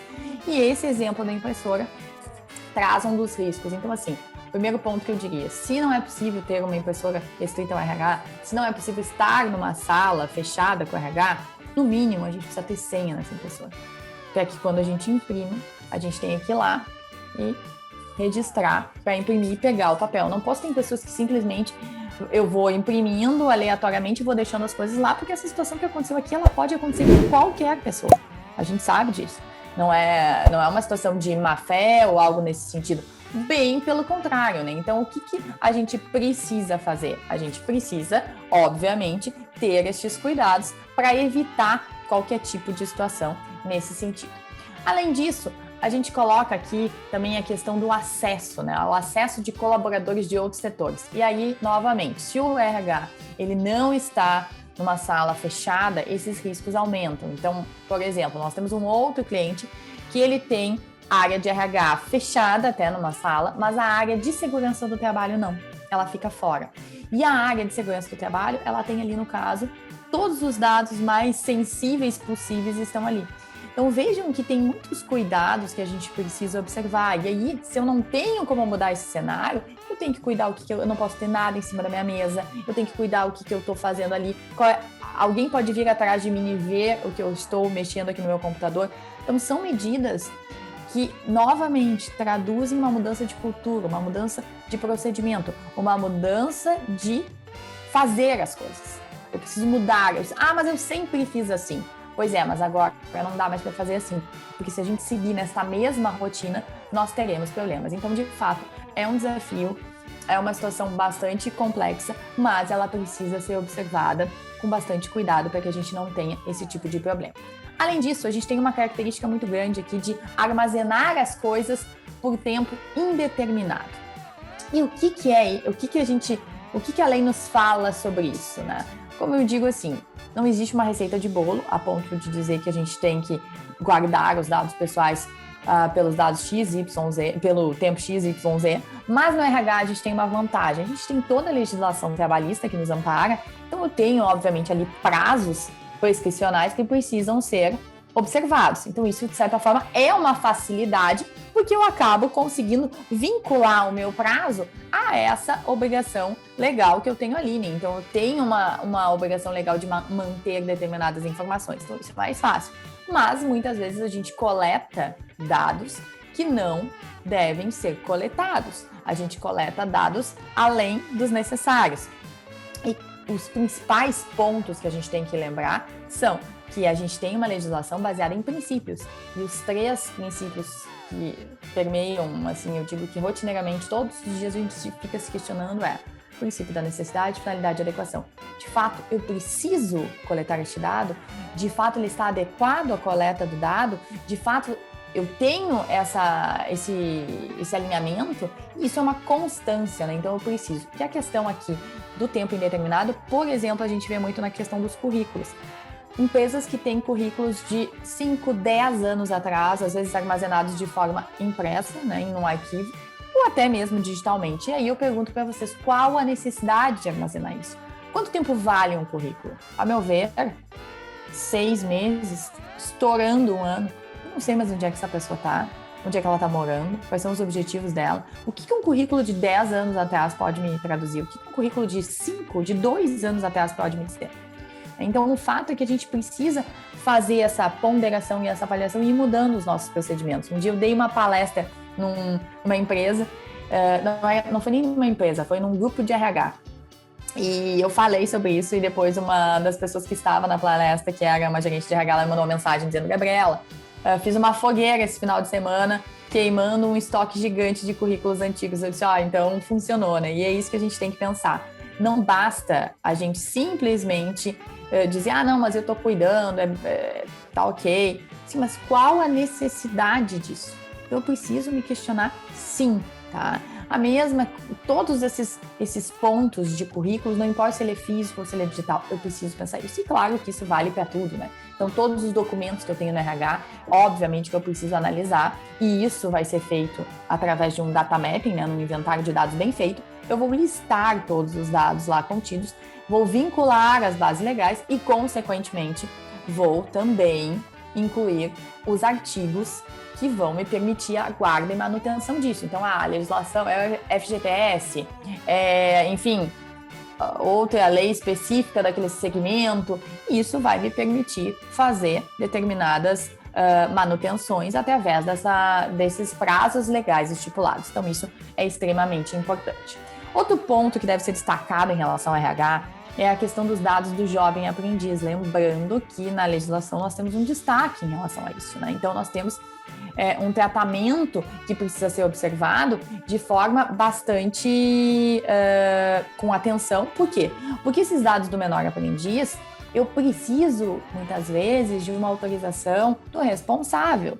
Então, eu tenho que cuidar que na hora que eu for fazer um contrato, por exemplo, com o menor aprendiz, listar os dados, incluir a assinatura do responsável. Mas, Gabriela, obviamente o responsável sempre assina esse contrato. Ok, mas os dados coletados estão listados? Os dados que são compartilhados estão listados? Tá tudo certo? Esse é o ponto que a gente precisa pensar. Eu tenho que dar transparência para essas pessoas, para todos os funcionários, estagiários, menores aprendizes, o que for, eu tenho que dar transparência. Então, esse ponto é extremamente importante. Se eu não fizer isso, eu garanto para vocês que a gente tem um problema efetivo. E aqui, inclusive, nós já tivemos clientes que receberam uma ação civil pública do Sindicato de Funcionários, justamente dizendo que eles estavam utilizando os dados de forma indevida. Então, vejam que a gente tem que ter essa atenção, tem que dar essa transparência, tem que dar principalmente esse direito de acesso do funcionário aos dados.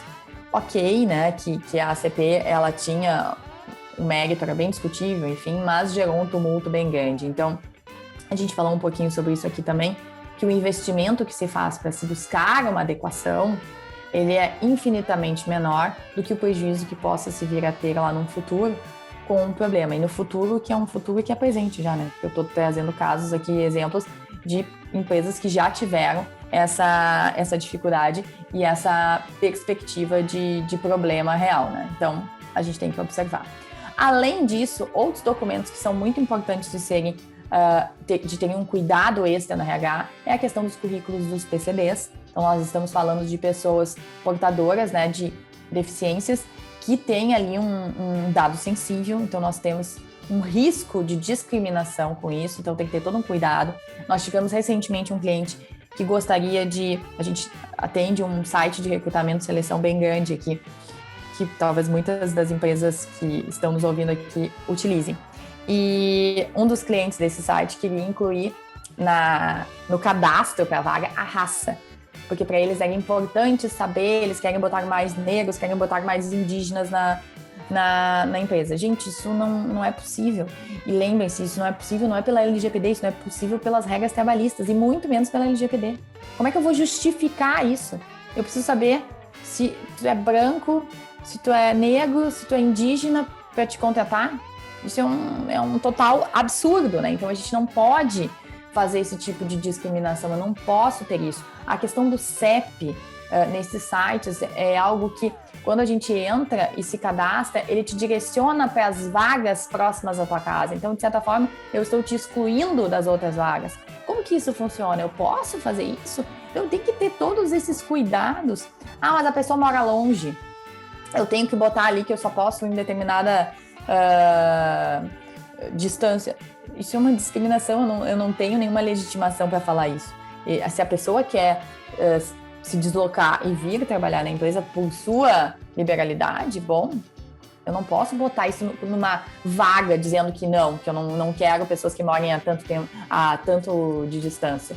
Então tem coisas que a gente tem que observar e cuidar, e muitas vezes a gente pensa, a gente fazia, então não tem problema. Pois é, mas se a gente fazia, agora não dá mais para fazer.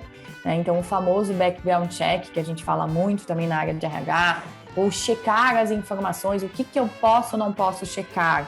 Obviamente que eu tenho informações que vão circular, que eu vou saber se aquela pessoa, para contratar uma pessoa para minha empresa, o próprio controlador tem o legítimo interesse de checar as informações. Mas a gente tem que saber até que ponto que a gente pode ir, né? Porque a legislação trabalhista também nos diz isso. Então, existem segmentos que eu posso ir mais a fundo, mas existem outros que eu não tenho legitimidade para isso. Então, a gente precisa observar. Exemplo, empresas de segurança privada. Eu posso, obviamente, pedir antecedentes criminais, porque eu não posso botar, por exemplo, um pedófilo para ser o segurança de uma escola. É evidente que isso não pode acontecer. Agora, eu não posso pedir antecedentes criminais para todo mundo, para qualquer tipo de segmento, para qualquer vaga. Então, eu tenho que observar isso. E muitas vezes as pessoas fazem, assim, meio que, era prática, era rotina, e quando a gente vê, a gente está com um grande problema. Então, aqui, novamente, a questão dos PCDs é um ponto que eu traria de atenção. Situação de home office. A doutora Luana mencionou isso, e obviamente que o home office ele traz um agravamento do nosso risco. É uma coisa natural e óbvia, né? Então, qual é a dificuldade que a gente tem aqui? A dificuldade é justamente que eu não tenho o controle que eu teria com a pessoa ali ao meu lado. Então, muitas vezes ela está em casa, utilizando até o próprio computador, não um computador da empresa, e eu perco esse controle. Gabriela, mas e aí, o que a gente faz? O que uma empresa tem que fazer? Ela tem que ter políticas claras. E novamente aqui, o óbvio, ele não basta ele ser dito, ele tem que ser escrito e evidenciado. Não adianta eu simplesmente falar que não pode fazer determinada coisa. Eu tenho que ter isso na política, escrita, registrada. Isso é uma evidência de um projeto de adequação da LGPD. E no caso de home office é a mesma coisa. Eu vou trabalhar de home office, tá bom. Vai ser no computador particular? Ok. Mas então vão ter regras. Eu não posso baixar os documentos da empresa, eu tenho que trabalhar somente na nuvem, eu vou ter que ter cuidados, eu tenho que ter isso, Aí tu vai ter as regras da empresa que vão ditar aquele trabalho em home office. E isso pode e deve ser feito. Então a gente tem que cuidar disso, restringir sistemas, restringir acessos, quem acessa o que dentro do sistema, então ter essas alçadas, ter esses controles, né? Eu preciso ter isso muito claro. Além dessas alçadas e controles, eu também tenho que ter aí esse monitoramento dos meus funcionários a respeito de baixa de arquivos. É o que eu sempre digo, por que liberar o download para todo mundo? Eu tenho que liberar o download daqui a pouco para um coordenador, para um gerente, mas um analista, eu não preciso disso. O que aquela pessoa precisa acessar? Ela precisa acessar um determinado caso, mas ela não precisa acessar, por exemplo, a base de funcionários com todas as informações. Então, existem formas da gente mitigar esse risco. Claro que elas dão trabalho. Como eu sempre digo, a proteção de dados não é algo simples. É muito mais fácil eu liberar o sistema para todo mundo e todo mundo acessar tudo. É muito mais fácil. Eu sou a gestora da área, tá todo mundo acessando, tá tudo certo. Mas eu tenho um risco infinitamente maior do que se eu adotar uma postura mais conservadora nisso. Então, é uma eterna escolha, né? É um eterno trade-off que a gente fala. Não tem outro jeito de fazer. Eu vou ter que escolher. Eu quero ter mais controle, então eu vou ter que daqui a pouco ter uma validação de senha em 2 etapas, eu vou ter que trocar as minhas senhas dos computadores e dos sistemas a cada 30 dias. Isso dá trabalho, é chato? Mas é através dessas medidas que a gente vai construindo uma nova forma de trabalhar e uma forma mais segura em relação aos dados. Não existe proteção de dados sem essas medidas que são, entre aspas, mais chatas, mais complicadinhas no dia a dia. A gente vai complicar um pouquinho para restringir, porque se eu deixar tudo muito fácil, muito acessível, que é a forma mais tranquila e mais liberal de se trabalhar, é ótimo, mas eu tenho esses problemas lá na frente. Outro exemplo clássico de problemas que a gente tem, principalmente na área de RH, É o famoso grupo de WhatsApp do RH. Então, a equipe toda está no grupo de WhatsApp. E aí a gente facilita e troca todas as informações por lá. E aí eu já digo, gente, a gente não pode fazer isso. Principalmente quando a gente fala de atestados, quando a gente fala desse tipo de situação. Então, encaminha o atestado para o grupo. Negativo, não encaminha o atestado para o grupo. A gente tem que ter e-mail corporativo para isso. Uma pessoa só que vai receber ou vai entregar pessoalmente para uma determinada pessoa. Eu tenho trocas entre filiais, vamos supor.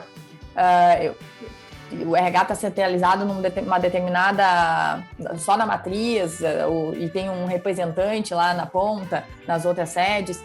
Eu preciso mandar esses atestados, muitas vezes físicos, para o RH da matriz. Eu tenho que mandar destinado, com o destinatário explícito, destacado. Por quê? Porque muitas vezes ele cai na mão de outra pessoa que vai abrir aquele documento e vai ter aquela informação. Isso aconteceu em vários clientes nossos. Eles mandavam assim, para a sede e tal. Ia para lá, chegava, abria, é um atestado, via os atestados de todas as pessoas que estavam lá. A gente não pode ter esse tipo de erro, esse tipo de falha. Parece básico, mas isso acontece. E tratar o máximo possível das informações sempre pelo e-mail corporativo. Mas Gabriela, então não vamos usar mais a questão de WhatsApp, eu não posso ter o grupo de WhatsApp. Eu até posso, mas eu tenho que restringir o conteúdo desse meu grupo de WhatsApp. Eu não tenho que ficar falando coisas que vão aí prejudicar e talvez colocar em risco demais a proteção dos dados dos meus funcionários. Então, eu posso falar de questões operacionais, ok, mas nada de documentos, nada dessas questões, principalmente que envolvam dados sensíveis sendo trocadas por lá.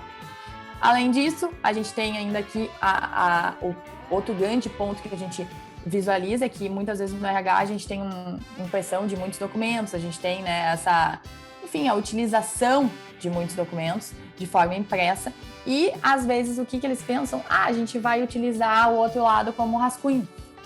Então, eu pego, imprimi, não usei e depois eu uso como rascunho. Gente, não é possível fazer isso. Infelizmente, a gente tem que restringir cada vez mais. Então, não dá para pegar documentos não utilizados e virar e usar aquilo como rascunho. Isso é um risco muito grande. A gente precisaria, imagina, olhar todos os documentos e ver se nenhum deles tem nada de dado pessoal. Então, é algo que realmente é difícil de prever, é algo difícil de monitorar. Então, aqui a gente aconselha realmente que isso não seja feito. O rascunho não tem que vir de folhas já utilizadas, tá? Não dá realmente. Um cliente nosso nos pediu muito isso, mandou até foto do volume que ele tinha dessas folhas e a gente, infelizmente, descarta bem descartado, né? Tem que ser um descarte no RH quando ele é físico, ele tem que ser triturado ou queimado, enfim. Não é simplesmente amassar, fazer um bolinho e jogar no lixeiro. Isso não funciona em nada como um descarte consciente aqui de dados. Então, a gente precisa ter essa atenção. E aí, as recomendações que a gente traz, que eu acho que são esses pontos também importantes, que é registrar as comunicações entre o RH e os candidatos ou colaboradores de forma que possa ser documentado para eventual conferência posterior. Se eu tenho um cadastro de currículos no site, já peço um consentimento ali. Eu posso tratar os currículos através da base legal do contrato? Posso, porque ele me permite o contrato. As questões preliminares ao contrato também seriam embasadas nessa base legal. Como eu estou me candidatando a uma vaga, o meu objetivo é ser contratado. Então, o RH ele tem bases legais bem estruturadas, fortes, como o contrato, tem obrigação legal, tem várias questões assim. Mas lembrando que o que eu posso coletar no meu contrato de trabalho são os dados essenciais à prestação do serviço, do trabalho. Então, por exemplo, eu posso, Gabriela, colocar que eu quero coletar as imagens do funcionário para ele aparecer nas redes sociais através do contrato de trabalho? Não, isso não pode, porque isso não é essencial para a prestação de trabalho. Eu posso dizer que eu não quero aparecer nas redes sociais daquela empresa e seguir sendo contratada. Então, a partir disso, eu preciso de um termo específico para essa situação.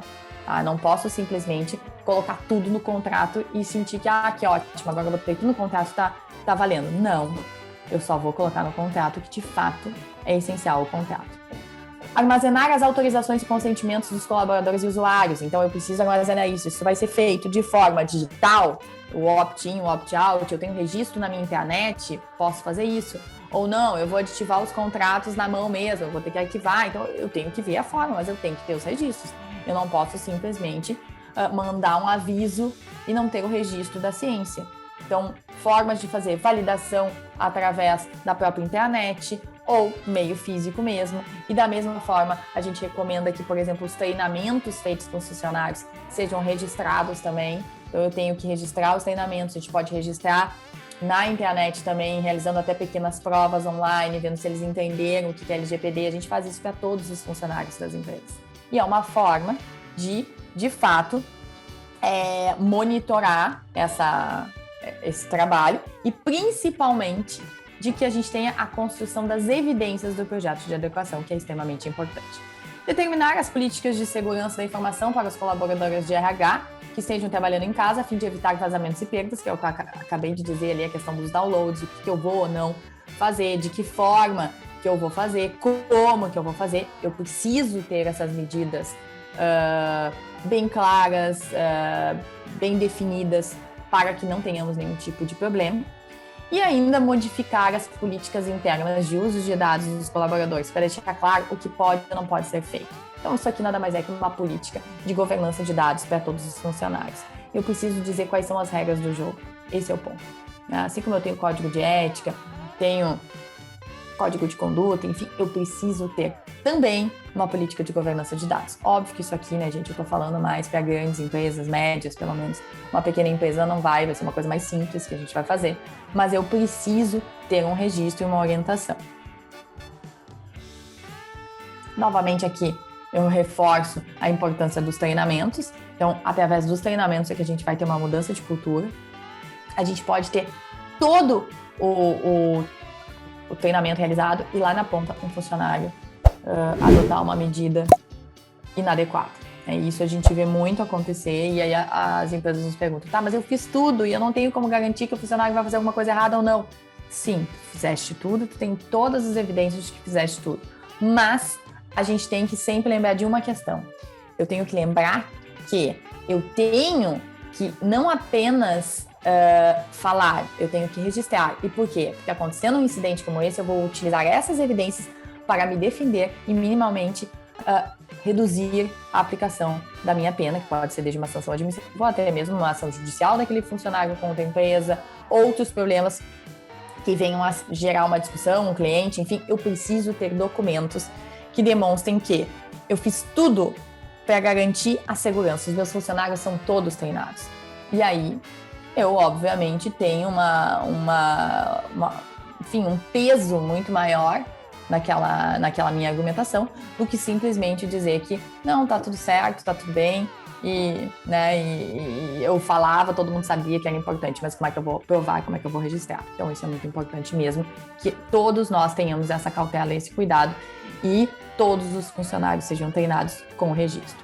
E adotar soluções seguras que armazenem os dados e principalmente minimizem o risco e invasões de roubos de informação. Então, claro que a gente está falando aqui de LGPD.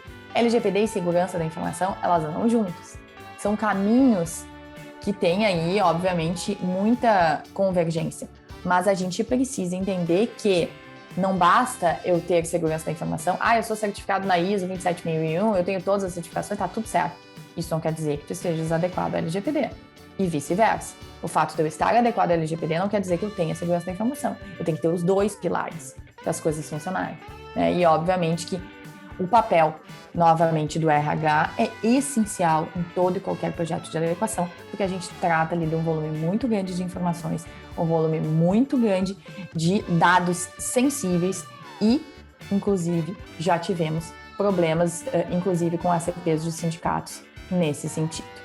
Prometi para vocês que eu seria breve, até para deixar um espaço de perguntas, então trouxe aqui rapidamente alguns exemplos para que a gente pudesse discutir.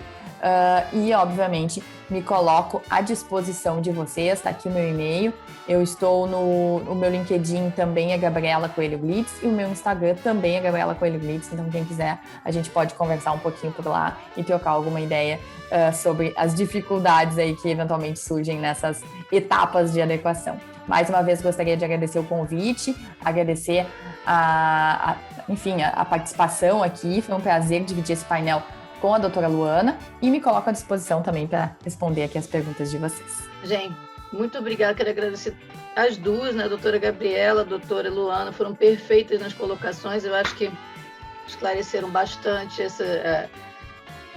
apesar de que ainda tem muita coisa para fazer, né? Acho que o que vocês colocaram é mais dúvidas e mais trabalho na cabeça de todo mundo, né? Porque é bem delicado, as pessoas precisam se ater, precisam prestar atenção nesses detalhes todos, senão a gente sabe que vai ter um custo muito grande dentro desse novo contexto, que não deixa de ser super importante.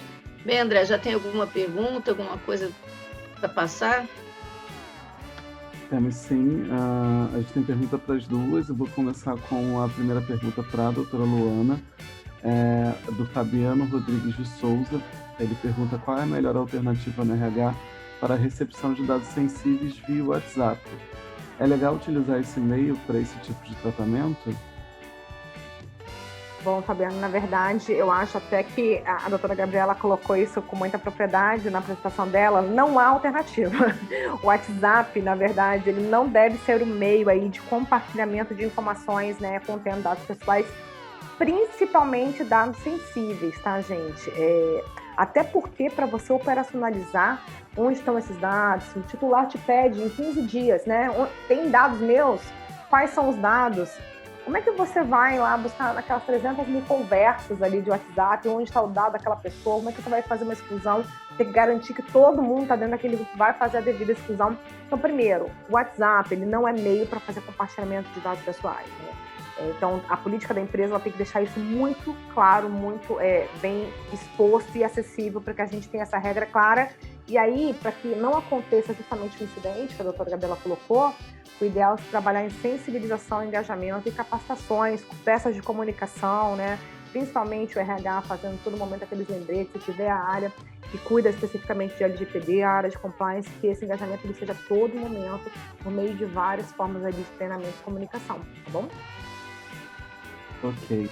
Agora para a doutora Gabriela. Então, a Paula Rubano pergunta se a empresa pode usar fotos dos funcionários no momento do exercício das funções para se promover nas redes sociais. Eu cheguei a dar uma comentada sobre isso na minha fala, né? Mas o que eu sugiro?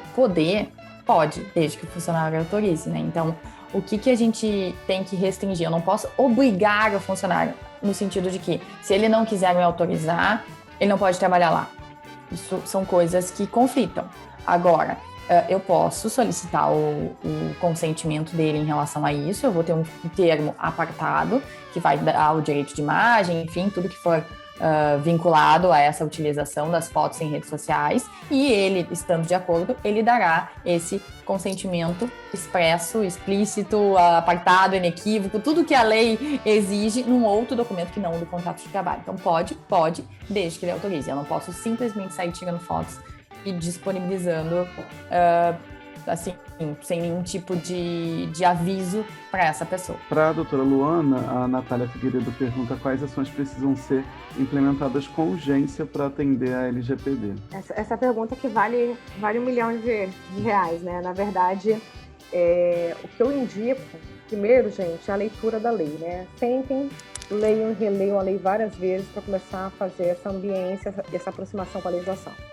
Um passo que eu acho que é muito importante, e aí vai depender da estrutura da empresa, da realidade de cada empresa, obviamente, é identificar qual o setor responsável ou qual é o comitê responsável por trabalhar a lei dentro da empresa. No caso da Firjan, eu fui nomeada como encarregada logo no início, mas a gente criou um comitê multissetorial que não dava para ser um comitê muito grande, gente, porque a gente sabe que a profissionalização disso com um grupo muito grande acaba sendo mais dificultoso, mas a gente criou com TI, processos, RH e compliance, a área de integridade corporativa, que é a área que onde está hoje a Lei Geral de Proteção de Dados. Para quê?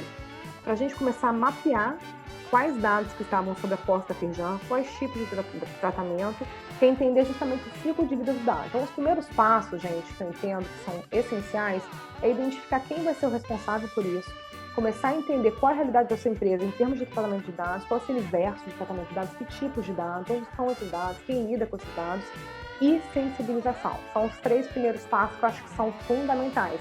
A partir daí, vocês vão ter condições de criar um projeto, né, de implementação mais efetivo e plano de ações para os gaps que vocês vão analisando. Mas olhando para esses 3 primeiros passinhos, eu acho que já está muito bem encaminhado. Ok. Doutora Gabriela, a Paula também pergunta, a Paula Rubano pergunta se consentimentos genéricos são aceitos pela LGPD. Não, a gente não pode ter nenhum tipo de consentimento genérico, tá? Então, infelizmente, às vezes as pessoas pedem assim, mas não dá pra gente fazer um modelo pra gente usar aqui? A Ana deve receber esse tipo de pedido. Não dá pra fazer um modelo, que daí a gente já fica aqui com o modelo e tá tudo certo. Infelizmente não, gente, porque a lei, ela exige que o consentimento ele seja granularizado. E o que isso quer dizer? Eu preciso para cada finalidade, então para cada finalidade de tratamento de dados, eu vou ter um consentimento para esta finalidade específica. Então, o que isso vai me acarretar? Eu só consigo fazer um consentimento bem feito se eu tiver feito anteriormente um data mapping bem feito, sabendo todos os dados que eu estou listando e utilizando. Através da utilização desses dados, eu tenho a lista, eu tenho as bases legais, então, portanto, se eu posso usar o consentimento, eu vou usar. E, consequentemente, aí eu vinculo uma coisa à outra. Qual é a finalidade? O que eu estou fazendo?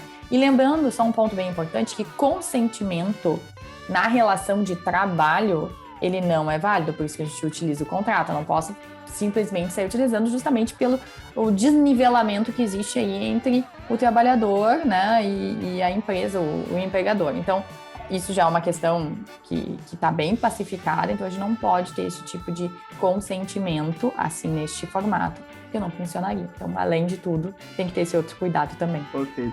Doutora Luana, a Cecília Aparecida da Silva pergunta se a base de dados em folha de pagamento, com os devidos filtros de finalidade, pode ser transmitida ao banco de relacionamento da PJ. Pelo que eu estou entendendo, seria o compartilhamento da planilha ali do RH para fins de relações com o mercado, né? Esse é um tema de extrema sensibilidade, né? O RH, como eu falei, é o guardião ali de uma caixinha bem preciosa de dados pessoais. E aí tem algumas questões que têm que ser analisadas antes de dizer sim ou não para um compartilhamento, tá, gente? Tem uma base legal de tratamento chamada ali legítimo interesse, né? A depender da finalidade, aí tem que ser uma interpretação bem restritiva, a depender da finalidade, se a empresa já teve contato, né, uma relação prévia com aquelas pessoas para fazer algum tipo de comunicação, algum tipo de contato, e aí sim, se puder comprovar essa relação prévia, pode ser que para fins de legítimo interesse da própria empresa, esse compartilhamento ele faça algum sentido, tá? Vai depender muito da realidade. Outra possibilidade é o consentimento, talvez neste caso, para este compartilhamento, o consentimento ele seja bem-vindo. A gente que trabalha com a Lei Geral de Proteção de Dados, a gente tem um pouco de receio com o consentimento por um fator muito simples. O consentimento é muito precário. Da mesma maneira que ele é dado, ele pode ser revogado. E quando ele é revogado, quando a pessoa retira, né, não quero mais que você utilize aqui esses meus dados, a empresa não pode mais tratar. E às vezes está numa operação de sensibilidade da empresa, de operação estratégica da empresa, isso pode complicar o tratamento de dados e a atividade negocial da empresa, tá? Mas neste caso seria interessante o consentimento, porque você teria a oportunidade de informar para que aqueles dados estão sendo compartilhados, qual a finalidade, comprovar, inclusive, a necessidade, não estão sendo repassados dados excessivos. Né? Agora, em todos os casos, gente, o que não pode ter, independentemente da base legal de tratamento que você vai utilizar, o que não pode deixar de fazer é ter transparência. As pessoas que têm dados, né, no RH, ou qualquer outro lado da empresa, obviamente, elas têm que saber que seus dados estão ali, quais são os seus dados e, principalmente, se eles forem compartilhados, tem que ter conhecimento que eles estão sendo compartilhados e para qual finalidade, tá bom? Ok, vou fazer a última pergunta para a doutora Gabriela, da Inês Kepler. Ela pergunta se a senhora acha que a empresa que dá suporte à TI tem que ter acesso às senhas dos computadores dos funcionários. Bom, esse ponto, a meu ver, eu já diria que não, né? A gente sabe que tem toda aquela situação de eu vou precisar usar aqueles aplicativos que acessam o computador à distância, ainda mais em home office. Ok, isso vai acontecer, mas ele não precisa ter a senha daquela pessoa. Ele vai conseguir acessar, mas ele não precisa ter a senha.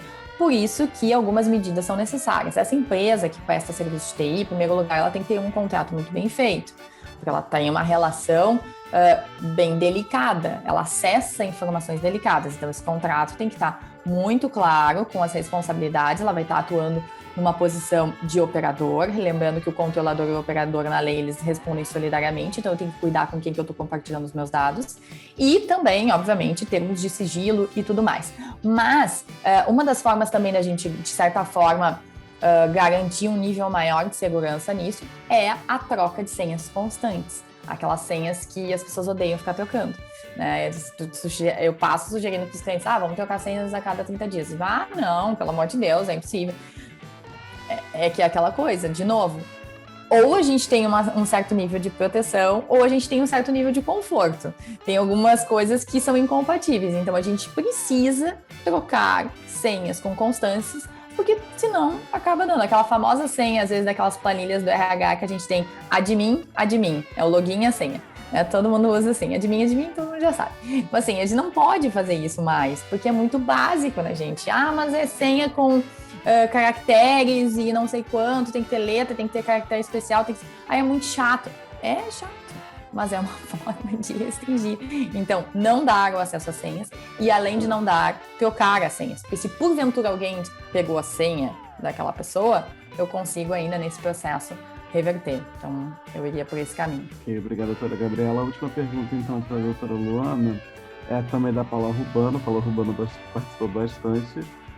A assinatura do termo de consentimento contendo todos os dados do funcionário que o RH irá promover ações é o suficiente para o cumprimento da lei? Então, foi que a doutora Gabriela comentou um pouquinho mais cedo, o consentimento, via de regra, na relação trabalhista, salvo o exemplo clássico, né, de utilização da imagem para redes sociais, para campanhas publicitárias da empresa, o consentimento ele não deve ser utilizado como base de tratamento na relação laboral, porque a simetria de poder, a simetria de relação ali é muito grande, né? Fica complicado depois a gente ter uma certeza, uma garantia de que o colaborador não consentiu por uma coerção, até às vezes tácita, né? Medo de ser mandado embora, medo de sofrer alguma retaliação pelo gestor. Então, o consentimento, via de regra, ele não deve ser a base legal de tratamento. E acreditem, na hora que a gente abre ali os dados do colaborador, quais são os dados, quais são as finalidades, a gente tem muitas outras bases, né, mais apropriadas para cumprimento de obrigação legal, para defesa judicial administrativa no futuro, para cumprimento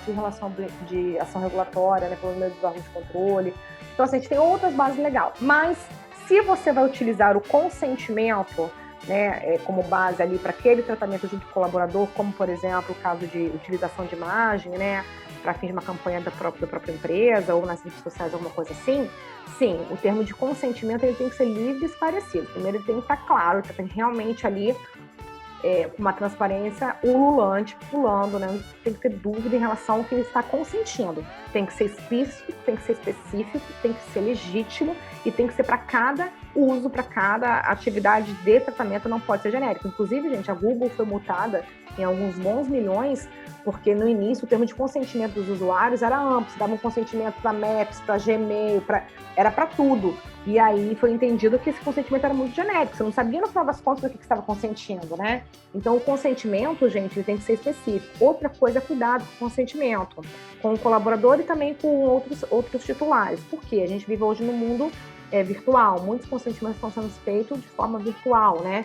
E aí a gente tem que tomar cuidado, porque quando a gente fala que tem que ser explícito, específico, a gente tem muitas vezes aqueles boxzinhos, né, para dar o check.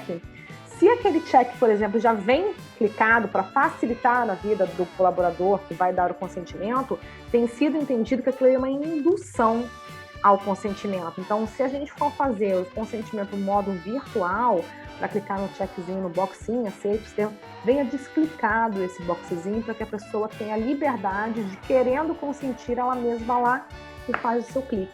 Mas se for meio do papel, por exemplo, desde que cumpra esses requisitos todos que a gente conversou sobre o consentimento, sim, a assinatura do termo de consentimento ela é válida e ela é suficiente para fins da legislação. Bem, quero agradecer super as duas, já passou do horário, não vou nem me estender mais, porque eu sei que as duas têm compromisso. Muito obrigada e agradecer a todo mundo que ficou com a gente também. Até a próxima, então.